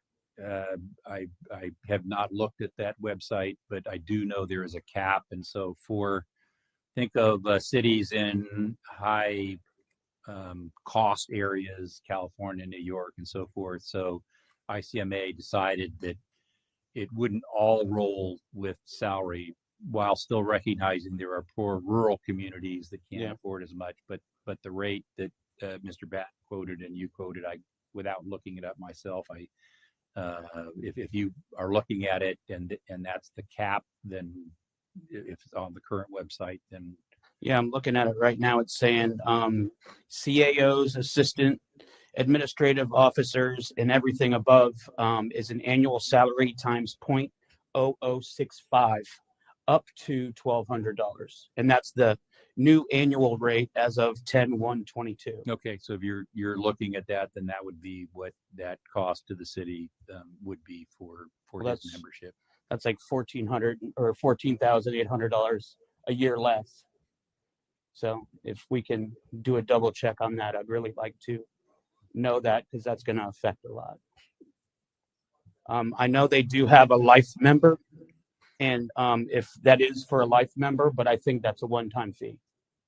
So, yeah, again, I don't know if anybody else is looking up the website, but it is. I do know that the policy of the ICMA board was to try to not overburden small rural cities, because having the city pay the dues is normal. And on the other end, there are high cost areas where managers are paid, well in excess of what has been recommended here, and that's why there's a cap. But without looking at it myself, I can't tell you which is the accurate number. I'm getting the accurate number right here. Okay, last year we paid $3,210 for the city manager and the 2 deputy city managers total. So I would say that Councilmember Hammer's number is the more accurate one. okay, thank you. Yeah, I'd like to just make sure it doesn't go to 16,000 a year, because that would cover 12 employees. I'm sure we can get back to the council with that, but that seems more logical to me that it would be that number. Thank you very much. Councilman Johnson. Thank you, Mayor.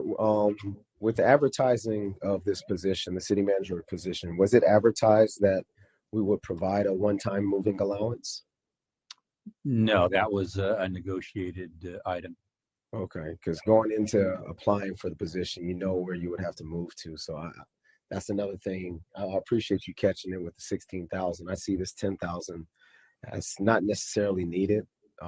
If I'm applying for California, I know I'm gonna have to move there. If I don't see it in their application, then that's something, a cost I'm accepting as applying for the position. So I don't think it's needed. In the day, council, share your concerns or share your comments, but we're talking about 336,000 the first year. So it wasn't advertised, but we're doing it. Okay. Thank you. No other speaker cards? No, Mayor. Okay, so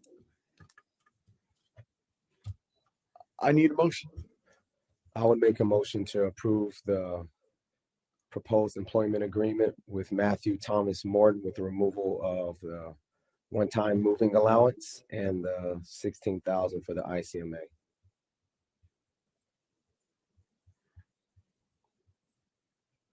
All right.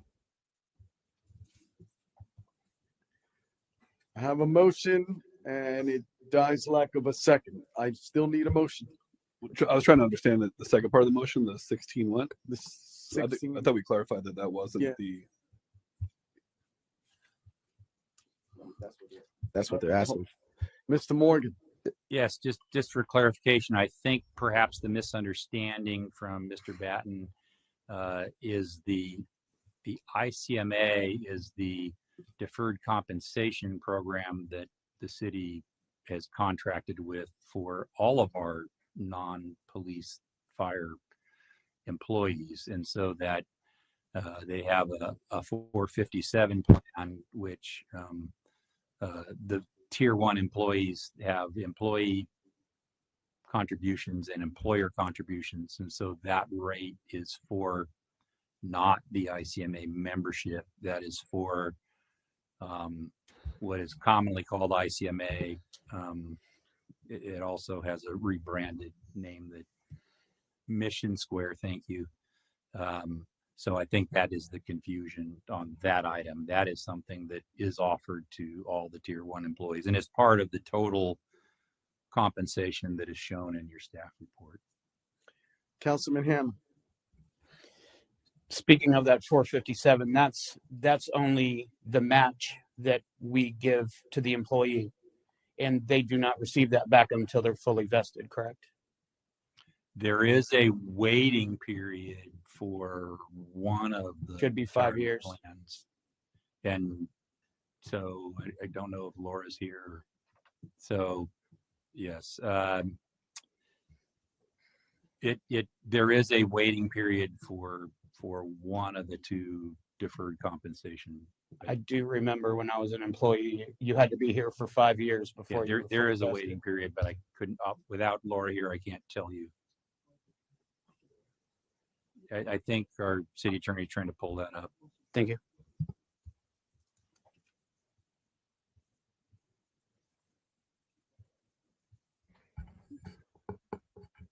Oh, we have our deputy. We have an answer. The vesting period for Group 1 employees is actually 12 months versus 5 years on a scale. Also, And just there's one an other age. clarification, I'm sorry, thank you. Or upon turning age 55, whichever takes place first. Right. The 457 contribution in the contract is not the one that is just for the city manager, is not offered to all Group 1 employees. Thank you, ma'am. It's all the charter officers. Gentlemen, I need a motion. Madam Attorney. The 457 is for all the charter officers, and that's paid upon separation. Thank you. Gentlemen, I need a motion. I'll make a motion to approve the contract with the one change of the relocation cost to be paid after 90 days of employment.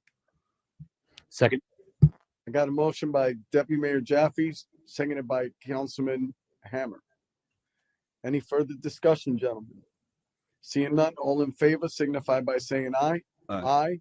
Any opposed? Passes 4-0. We are now on item number 5. Mr. Morgan. Yes, this is a study of a compound prepared by a consultant.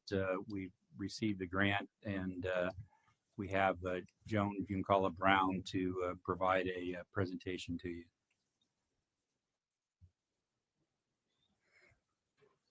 Madam Brown, welcome. Thank you. Good evening, Mayor and Council. So I'm happy to present to you a compound redevelopment action plan as prepared and provided to the city by a subconsultant of the US EPA, Vida Nuova. They were a fantastic team to work with. I just want to put that out there. They had a 3-month contract to work with the city on a redevelopment, revitalization plan for the compound. And it was quite an undertaking, as you can imagine. I don't know that they quite knew what they were getting into, but they took the bull by the horns, and they did a really great job.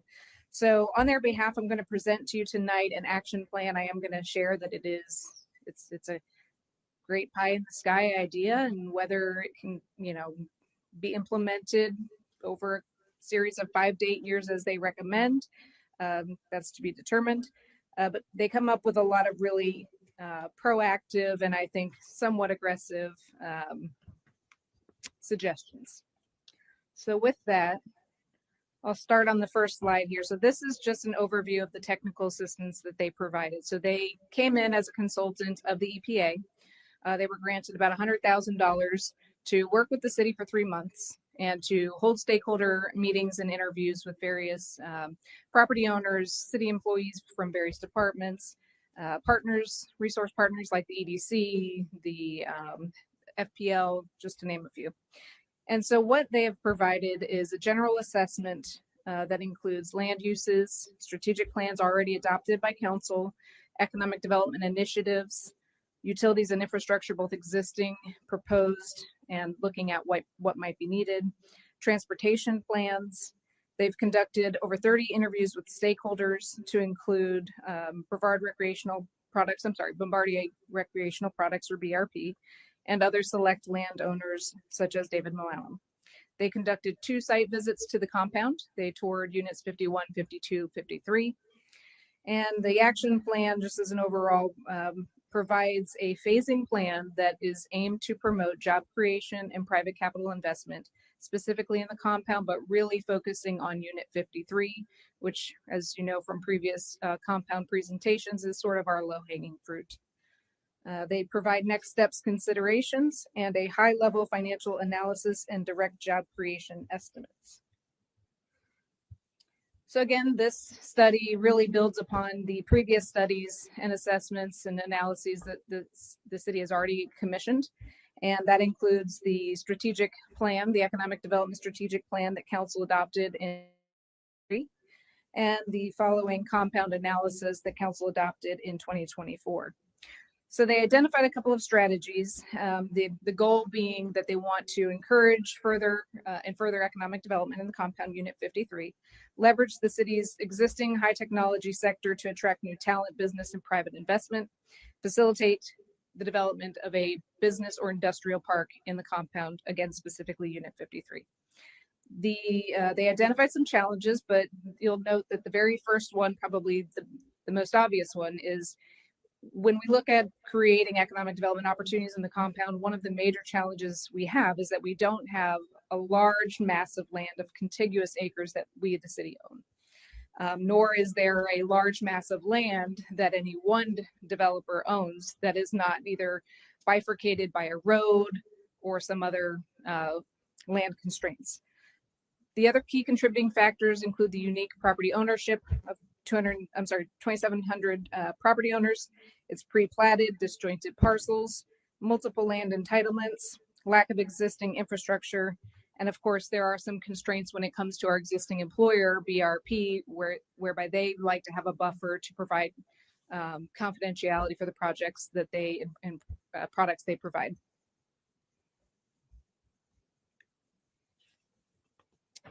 So this slide just kind of provides an overview of what we're looking at here. So if this works, okay. So here's what is Bayside Lakes turns into J.A. Bombardier Boulevard, and then we have existing road infrastructure. If you've been out there, you know it's aging roads. The city owns approximately 30 acres here. To the north of it is BRP. And so I just want to kind of give you a little understanding of where specifically we're talking about. And just for reference, everything in the red box here is Unit 53, where you'll start to see in the additional slides coming forth, this is the area we're talking about. The blue parcels are city-owned parcels. The green parcels are properties owned by David Moallen under various entities. What color was that you just said? The teal blue is the city, and the lime green is David Moallen. This slide is really just a reminder that we do have considerations for the St. John's Heritage Parkway alternative corridor evaluation that will run through the compound. And I share that so that you're aware that as we start looking at the next slides, you'll continue to see references to the future St. John's Heritage Parkway corridor, just so that it stays in our mind that that is part of the future's transportation corridor, the city's transportation corridor. So specifically, we're looking at this section here, which is Unit 53. Again, aerial conditions, just for awareness. Phase 1. It is a little bit hard to see. I'll try to zoom in, but if you have the presentation in front of you, it's probably a bit helpful. Going back, this is the city-owned property. This land is owned by BRP. And I'm gonna have to go back so that you can see it in its entirety. It's this property right here, BRP. So a little bit of context. In early discussions with BRP, they have expressed some consideration for entertaining into a land swap with the city. Their goal is ensuring that they have a buffer to ensure confidentiality. And so with that, we've had preliminary discussions on whether they would be interested in swapping this parcel for this bottom southern half of their parcel. The northern half of their parcel has wetlands. It's not developable anyway. Our parcel is has restrictions for conservation. And so we couldn't develop on it anyway. So if we were to engage in a land transfer, land swap, they would have those same restrictions. So just sharing that for a little bit of context, because that could come up tonight. You'll also note, and I'm going to spend a little bit more time on phase one because this is where a lot of the details are. You also note that there's that St. John's Heritage Parkway corridor. Underneath that layer, you'll see a blue color, that's city-owned property. You'll see a mustard color, that is David Moallam. The intent is for the city to secure right-of-way for the compound or for the future St. John's Heritage Parkway. So they've taken that into consideration. They've heard staff and they've kind of reserved it for that future use, both the roadway and stormwater. To the west side of that is actually an FPL corridor, FPL easement, and the Melbourne-Tillman Canal. Everything further to the west of that is really marsh, wetlands, not really developable. It is owned by various property owners, just like the rest of the compound, but realistically, it's not developable. Focusing on this here, this is they're calling phase one, and what they have provided, and I've got to look at this because I can't see that on the screen. What they've provided is a series of commercial, industrial, flex space, R&D space that they're proposing to provide economic growth, jobs, private capital investment, tax revenue for the city. They're proposing initially phase one, 380,000 square feet. They're also including, they're looking at the land and they're saying, well, we've got to factor in wetlands and buffers and a substation and parking. And so they've already kind of taken into account at a very, very high level other land considerations besides just plopping a concrete structure on the site. So I did appreciate that about what they have done. Oh, thank you, Brian. That's great. Now, can you scroll down to the little table? That would be wonderful. Thank you. So that is, again, just a high level of how they have proposed development of a phase one business industrial park. Again, it's very aggressive. It's very proactive. It would probably take more than 5 to 8 years, in my opinion. It does provide, they set aside, if we can zoom out, Brian, it does provide for a future FPL substation. Right. In our conversations with FPL, they've stated, unless you get a major power user in phase one or two, the current substation will meet the needs in the compound. However, as the compound grows beyond Unit 53, you're going to need a substation. They want and prefer to be adjacent to their FPL easement, their FPL corridor naturally. So we've kind of looked at that. It's placed there, but just know that that's sort of a placeholder. Other considerations that, and I should probably stick to my notes, other considerations that are factored into this design are assumptions and conversations with existing property owners, such as David Moallam.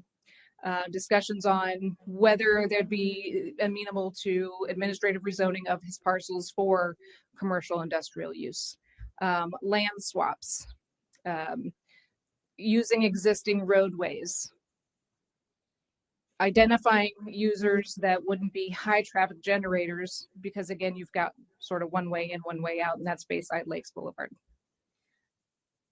So I'm going to move on from this slide, but what I will share is as you go into phase 2 through 4, 2 is adding an additional 40,000 square feet of R&D and flex space. Phase 3 is moving further to the east and adding another 120,000 square feet of R&D and flex space. And finally, phase 4, they're talking about a total build out of 960,000 square feet of commercial, industrial, flex space, R&D space. And then finally, phase 5 is looking at adding that the recreation, conservation, open space. So all great, right? Great ideas. Is it feasible? This is a summary of all the phases. It includes all of the various uses of the land proposed. It includes the total amount of square feet, which is nearly 1 million. It's a total of 86 acres, which when we've talked with the Economic Development Commission, what they've shared with us is Palm Bay is one of the only communities in Brevard that actually has raw vacant land available for development. And the biggest challenge, even in Palm Bay, is finding contiguous land. So they're telling us 25 to 50 acres is ideal. That's kind of how the consultant took that concept and made it even bigger than 25 to 50 acres. They're looking at how do we get more than just one user to the compound to really make it worth the investment. They have provided an estimated cost, and they've provided an estimated value at completion. And of course, you can see that there are various key assumptions and how they have identified that based on market conditions. They had their own economic development consultant as part of the team that provided these studies, and that's all part of the appendices in the study. They also provided additional key takeaways. It doesn't include any indirect benefits or incentives that the city or otherwise might offer. It does not factor in cash on cash low and will need to be stronger for a profit developer. Obviously, this is probably something better left to the private development community. Long-term play at completion value may be lower than cost depending on market conditions. Timing will need to be factored for a higher level analysis. Again, this is 30,000 foot view. And infrastructure costs will need to be absorbed elsewhere because, as we know, our impact fees do not really absorb the full cost for infrastructure. This is just kind of taking a look at, based on their assumptions, based on their proposal of all the phases, how many direct jobs are created from each phase, and they're projecting about 2,500 jobs. And the annual potential city property tax revenue, just shy of 2 million. Again, that's current millage rate. It also does not factor in any impact fee collection for parks, police, fire, transportation. They provided a set of additional next steps considerations. We've talked about some of this already before in previous compound presentations. So most of this is probably not new to any of you, but we've talked about if we're really going to do something like this, we would need to do it as a master plan. We don't want to just kind of throw everything out. We really should go in a phased approach, be very strategic about it. We would need to update our future land use. We would need to update the zoning. We would need to update our studies for stormwater and drainage, reserve rights of way for infrastructure for both the road and the stormwater associated with the infrastructure, conduct environmental assessments, which is not atypical of developing a property. However, we do have a brownfields grant that we could tap into for that.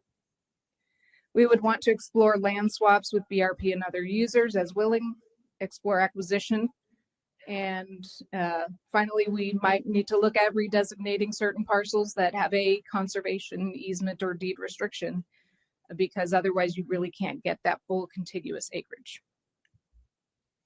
Moving on to infrastructure. We know that the infrastructure out there is not sufficient. We know roads and utilities will need to be invested, whether by city, by private developers, by a public-private partnership, by special assessments, whatever that looks like. There are opportunities for the city to explore grants. Now, we'll tell you, we had a lengthy conversation about the EDA grant, and I know you guys probably know this, but I try to always remind people the EDA grant is great, but you do have to have an end user.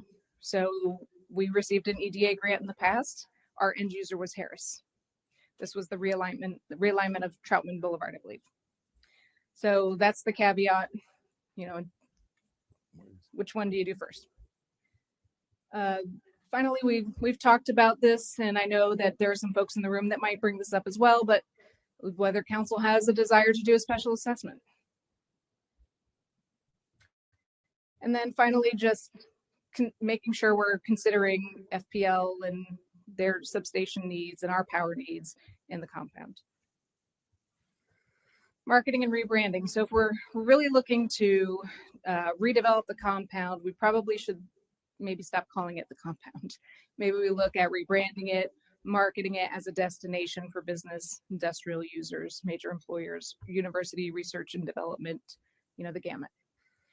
And then finally, the redevelopment of the compound is going to take a couple of considerations, whether it's the city in coordination with the EDC, a private development, private developer, or public-private partnership. That's my high-level overview on behalf of the consultant. Be happy to answer any questions. Council, any questions?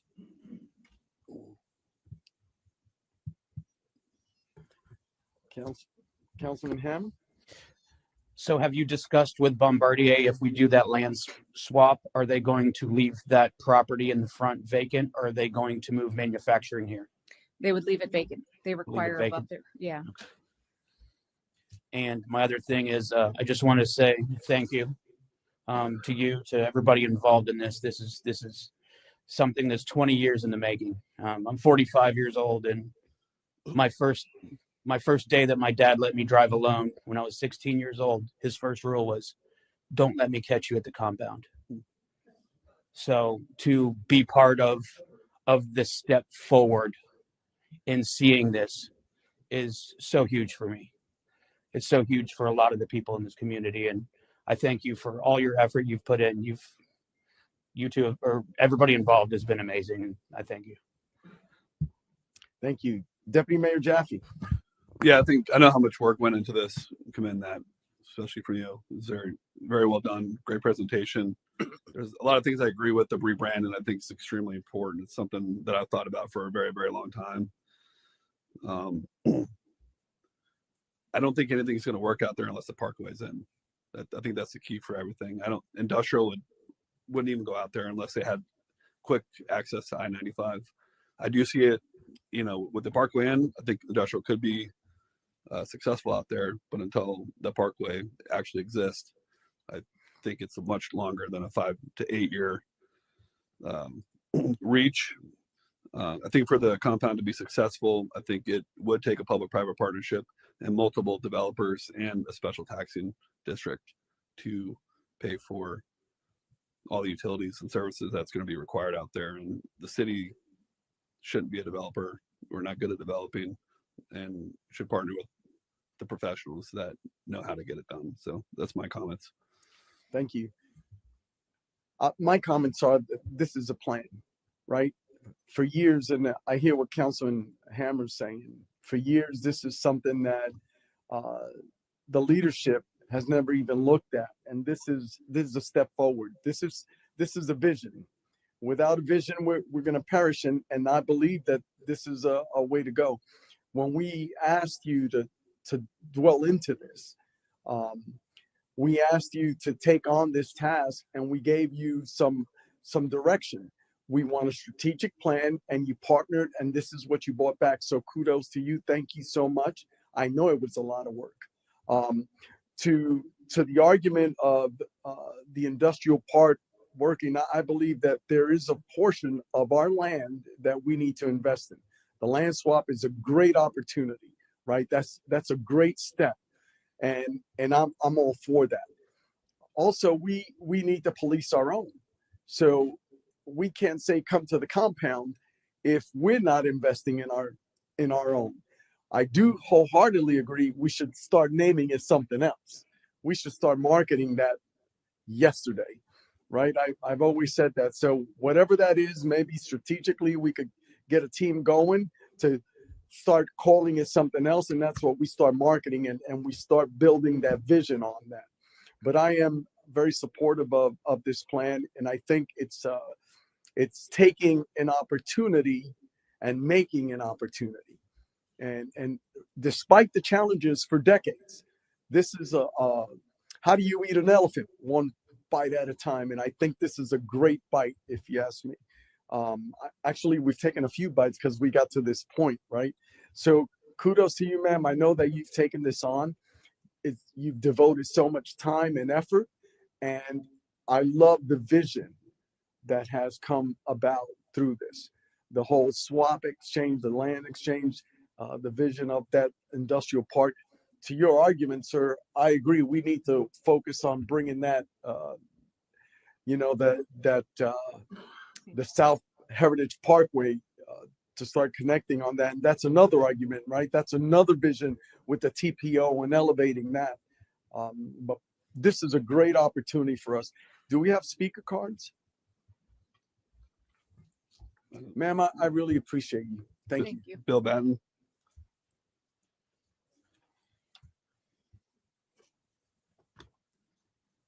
Bill Batten, 586 Ocean Spray Street Southwest. I've got 5 items to address with this. Item number 1, St. John's Heritage Parkway needs to be completed before you even start considering any of your building going on out there. Because if you don't, what will happen is, just like happens throughout the rest of the city, you start building stuff and all the traffic still gets routed through the middle of the city of Palm Bay on local roads instead of collector roads. That's number 1, St. John's Heritage Parkway, before you even consider this. 2, funding source for infrastructure. We can't fund paving of our own roads without a $150 million bond from the residents to pave our roads, but we're considering how we're going to do this. Keep in perspective what our growth is, right? Item number 3. What I don't want to see is we see this grand idea out here in the compound, right? And everybody says, oh, that's great. Here's going to be our industrial area. And what happens? Then you'll start seeing stuff like Osprey Landing, which is already our industrial, 200 acres of industrial zone land right next to the compound. And you'll say, well, let's convert that to housing because that's what's already in your proposals now. So don't think, and that's what my fear is. You're going to say, oh, here's going to be our industrial area. Let's start taking our industrial zone land, which is in hundreds of acres right now. One unit combined in size, we can get 400 acres along Garvey Road, which is supposed to be a collector road. That's item number 3. So don't start saying, oh, let's build houses. Item number 4, naming it, and this could just be your marketing concept, I don't know. Marketing by calling it Port Malabar Business Park. Port Malabar is at the north end of Palm Bay. So why are we going to start associating north end of Palm Bay with the southwest portion of Palm Bay? Let's get something that at least is going to say where it's located. And item number 5, last one. This is great. A lot of energy, effort, and some conceptual designs and conversation came into play. I want you to remember one thing, very important, because of conceptual design and how good it was going to be for the city. It was going to be our save all solution, was a place called Emerald Lakes. Same concept, same identical presentations were being presented on how we were going to have access to the interstate. It was going to solve all of our business concept. I don't see any of those educational systems up there. I don't see any of the medical fields up there. I don't see anything that was supposed to be bringing it back in. So don't jump and put all your eggs in one basket with this one. Remember what happened with Emerald Lakes. Thank you very much. Thank you. Next speaker. Kim Rosanka.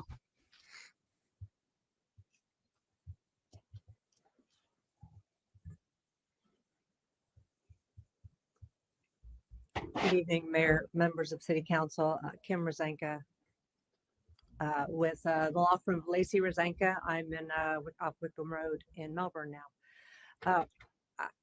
I think it's an amazing plan. I do.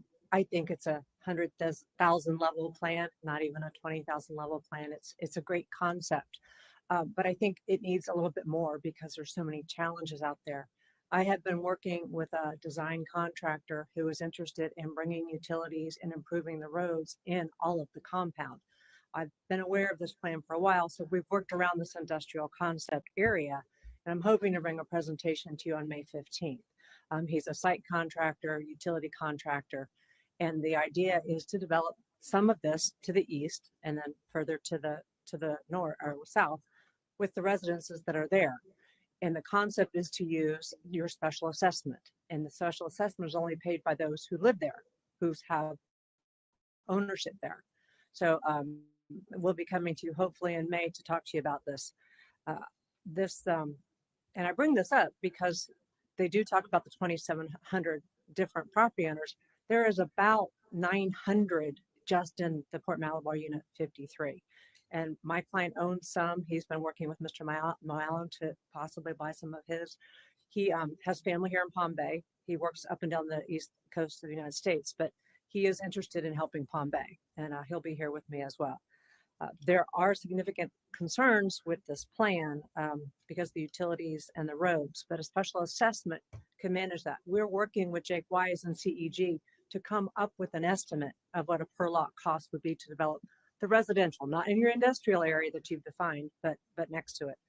So the concerns I have with this, and what Ms. Giancarlo Brown didn't say, but it's in your report, is you have to find a need. You have to solicit people that want to come here. That's not been done yet. The report says the activity and demand in this area is quote unquote not robust.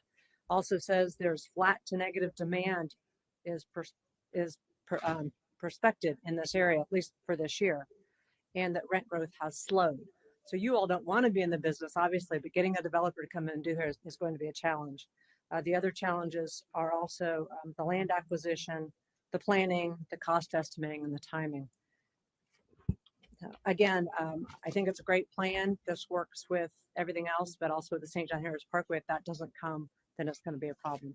But my client does want to develop some of the homes on the quarter-acre lots, bringing sewer, water, redeveloping the roads, all of that to make it more attractive to those that do come to the area. So I look forward to talking to you again in May. Thank you. Thank you. Next speaker. David Moyle.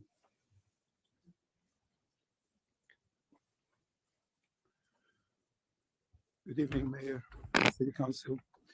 David Martin, 1663 Georgia Street Northeast. That's a great plan and concept. Two issues.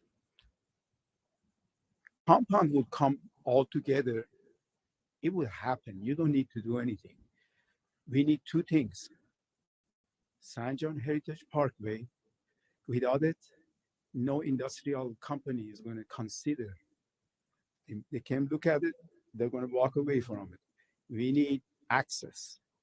Secondly, we need infrastructure, the utilities. If you don't have it, no company is going to wait till you put it in. They want shovel-ready go. With Donald Trump trying to bring industry to America, there is a big movement.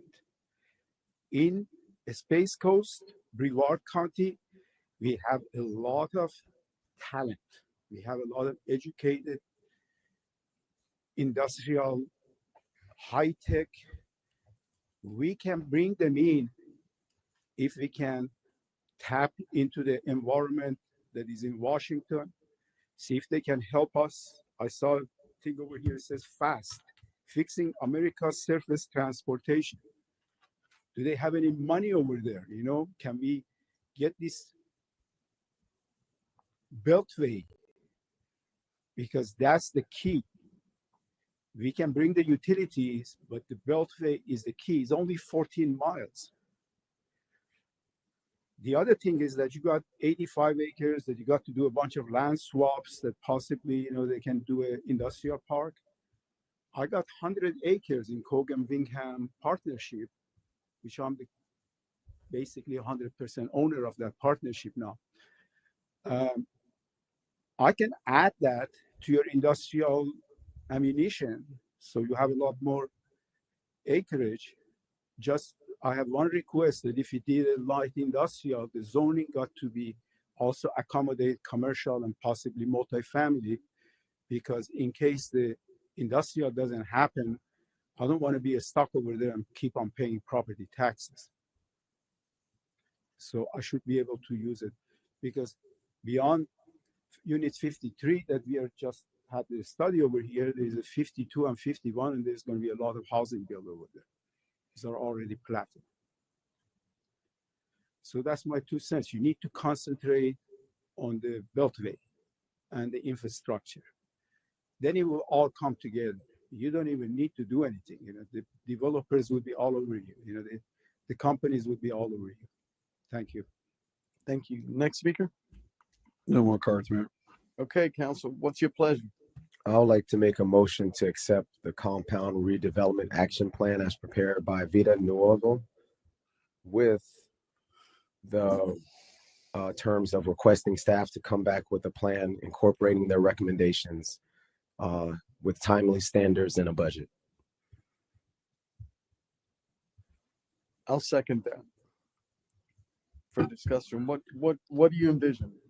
Well, I see everything that they listed, and you know, we could say move forward with these recommendations, but we don't have a cost, we don't have a price to any of the recommendations. So I think it would be appropriate to look at, you know, high priority, what could be accomplished. We're talking about a 100,000, you know, Right. foot view. So Yeah. let's look at what could be accomplished with what amount of money. We're talking about the St. John Heritage Parkway. That's going to be extremely expensive. So it's going to take something like a public-private partnership, to Deputy Mayor Jaffe's point. But let's look at the costs. Let's look at the recommendations. Let's look at what we can do. I think it goes also in conjunction with our sitting on the TPO and how we can elevate the strategic building of the St. John's Heritage Parkway and wrapping it around to the interchange, right? I think that's a critical component to that. So we have 3 positions on the TPO, and we definitely need to stress that priority, right? And how we move along with that, because there is a vision. The vision, and the reason I seconded your motion is because we can't just go on. It has to be a certain way. It's been going on like that for 37 years since I've been here, right? So the vision's got to be we initiated this, and now we're moving forward. To Deputy Mayor Jaffe's point, and everyone else that it's like the lowest hanging fruit is the vision, right? But the hard part is going to be to tap into that St. John's Heritage Parkway. That's got to be. I love the land swap opportunities, and there are other opportunities to move forward, but we need to prioritize the vision along with the St. John's, and that's why I seconded your motion, sir, because I believe that we've given staff this direction, we've invested in this direction, and I believe that we need to continue to move the ball forward, just prioritizing, understanding that this is a good vision. And moreover, we need to get that road completed and elevated. And I think that'll pique some interest. And I think that could create some public-private partnerships. I believe Councilman or Deputy Mayor Jaffe first, and then Councilman Hammer. I think staff should take that opportunity to meet with Mr. Moallem and start having some serious conversations about what those land swaps would look like. In addition to the Parkway, I don't think any of this is possible, but without a very, very strong economic growth director, internal growth director that's hired by the city, and again the compound, and you know, I sit on the TPO board, and everything's slow. It's very, very slow. And I think we need to start applying more pressure on our congressmen and our state legislators. You know, we've experienced 20 years of growth in 4 years because of COVID. And that's just simply not fair. I mean, we had a great governor, kept our state open, but as a result of that, our residents are suffering. And I personally feel, you know, the city of Palm Bay's at least $1 billion deficit and improvements to infrastructure and roads. And without the Parkway, it just wouldn't be fair to develop any further west, because all that traffic is just going to infill all the way through the city limits. So I don't necessarily know what it means to actually accept this plan. I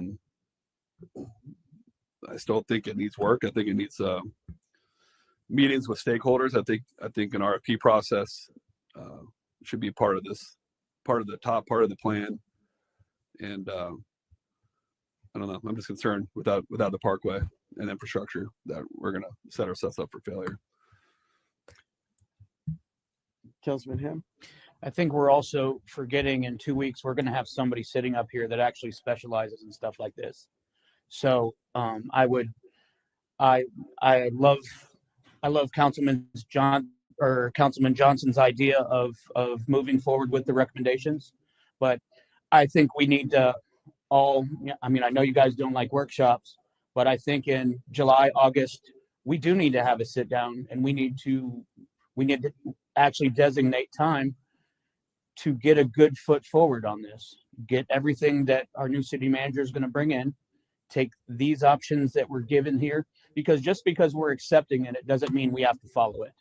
We're just accepting being able to use it. And I'm in approval of that. I like the idea of, I mean, I am extremely wowed by what our staff has done so far. And I think with the recommendations our staff can do,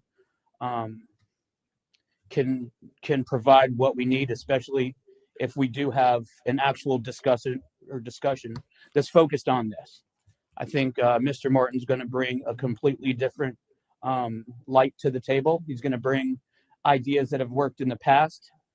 He's going to have the people that actually specialize in stuff like this. So I think we're trying to build a house without the tools right now, and we have the blueprints and we have the builder coming. He's just not here yet. So I do agree with moving forward with the recommendations, but this just gives us more tools to give to Mr. Martin when he actually puts his belt on. You know, based on the comments, I believe we're all in agreement that there's a vision here, and this isn't binding our hands, but there's part of those land swap discussions with stakeholders, like you mentioned, Deputy Mayor, where we can speak with Mr. Moel, and he appears to be willing to do some land swaps. But this is part of the discussion is we've been presented something, and let's start moving in that direction as opposed to not doing anything. Again, I want to commend staff for the hard work, the time dedicated, and everyone that was involved to get us up to this point. If you think just a few short years from today, there was nothing. There was no vision. And so I commend staff. So right now I got a motion by Councilman Johnson, seconded by Mayor Medina. I'm calling the question. All in favor signify by saying aye. Aye. All opposed signify by saying nay. Passes 4-0. We are now on council reports. And gentlemen, unlike any other time, I'm going to lead the council reports because I'm usually last, right? But very first, I wanted to say I'm appointing Logan Luce to the Infrastructure Advisory Oversight Board. So that's completed. Then I wanted to just share it with our community. Did everyone check out the news in Space Coast Daily? Because of a flawed camera, we were able to capture an individual that killed someone and then stabbed someone and assaulted 2 women, comes to Palm Bay. Hey, all of y'all out there that mean to do harm, you come to the Bay, you're going to pay. So all I got to say is those fly cameras paid a significant price in saving the life of our citizens. And he was arrested at Cumberland Farms right down the street, gentlemen, right down the street. So really wanted to thank our law enforcement officials for reacting and apprehending him. So way to go, team. And then moreover, I know that it was briefly mentioned, but our chief of police was recognized by a national organization. And I think we, in particular, because of his mental health component of what he brought into our department. And so I wanted just to take this brief opportunity to say, way to go, Chief Mario Jello. Really appreciate everyone that recognized you. And I wanted, interestingly to note, the former chiefs of police that were there, like Doug Muldoon, but Bill Barger was there, who's a United States Marshal, gentlemen. So that was really impressive. Congratulations, Chief. And then I'm going to end my reports with this. Our city was in a position that we needed someone to bring us to a level of professionalism, to bring a new manager in. And we we requested this individual based on his uh, reputation in our community. We requested this individual because of the work that he had done as a city manager with the city of West Melbourne. We requested him because he has such an impeccable reputation, and he had a working relationship with each and every one of us on the dais. And so I was prayerful, and I was pleased to recognize that Mr. Scott Morgan accepted the challenge of taking our city into this opportunity of getting us, without a national search, for an outstanding candidate of a city manager. So, Mr. Morgan, the city of Palm Bay will always owe you a great debt of gratitude. And on behalf of the citizens of Palm Bay, I want to provide you with this certificate, and council with this certificate of appreciation, brother. Thank you for your steadfast commitment to this community. We truly appreciate you. God bless you, sir.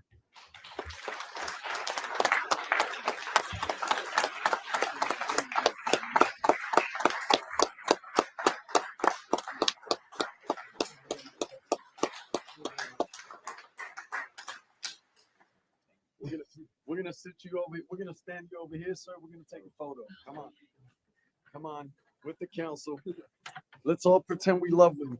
1,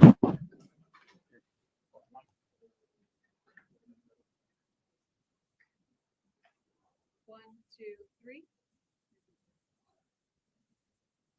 1, 2, 3. Thank you. Thank you.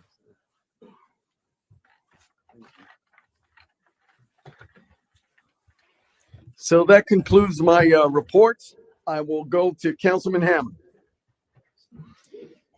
I'm going to be short. I would like to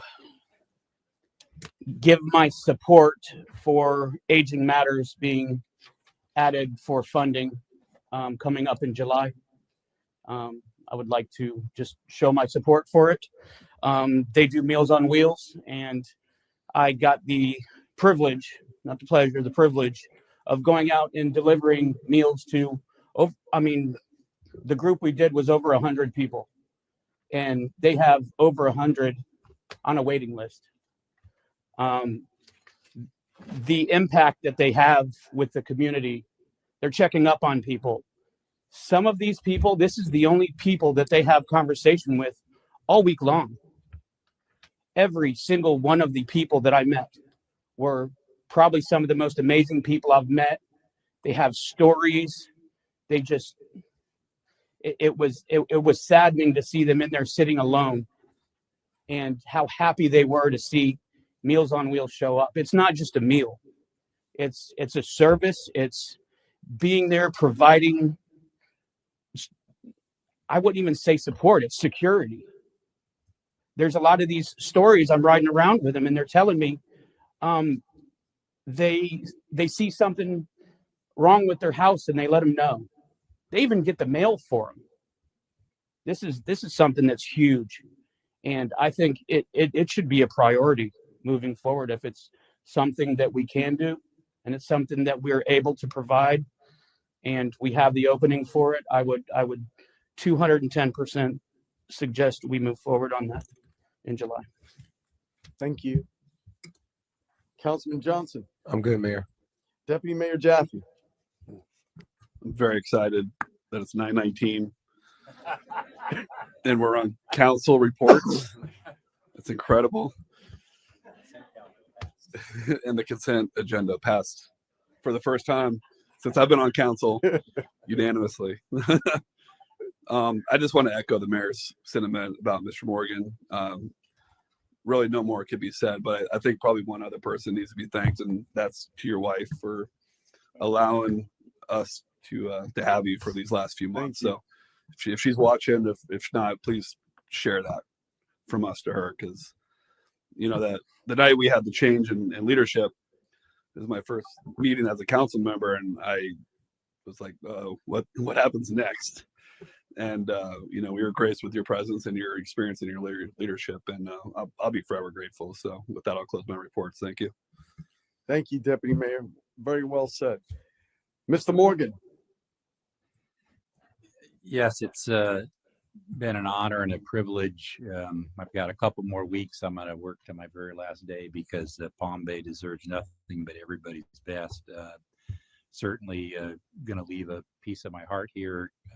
I so appreciate the council's confidence and support and the ability to serve here. And then we have a great team of people that I have really come to love. And the citizens that we serve deserve nothing but our very best.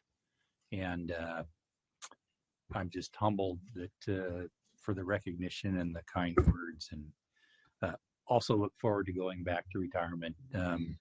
But know that you're going to be in good hands with a really outstanding city manager, and providing him with the policy direction. I think he's got the skills and ability to carry out and help you achieve some of those visions that you rightfully have set out for the city of Palm Bay and its citizens and businesses and visitors. And it's a great community, and we have great leadership, and it's an honor to have been here for this in-between transition time. Thank you. Thank you, Mr. Morgan. Madam Attorney? Well, this concludes our meeting. Meeting adjourned.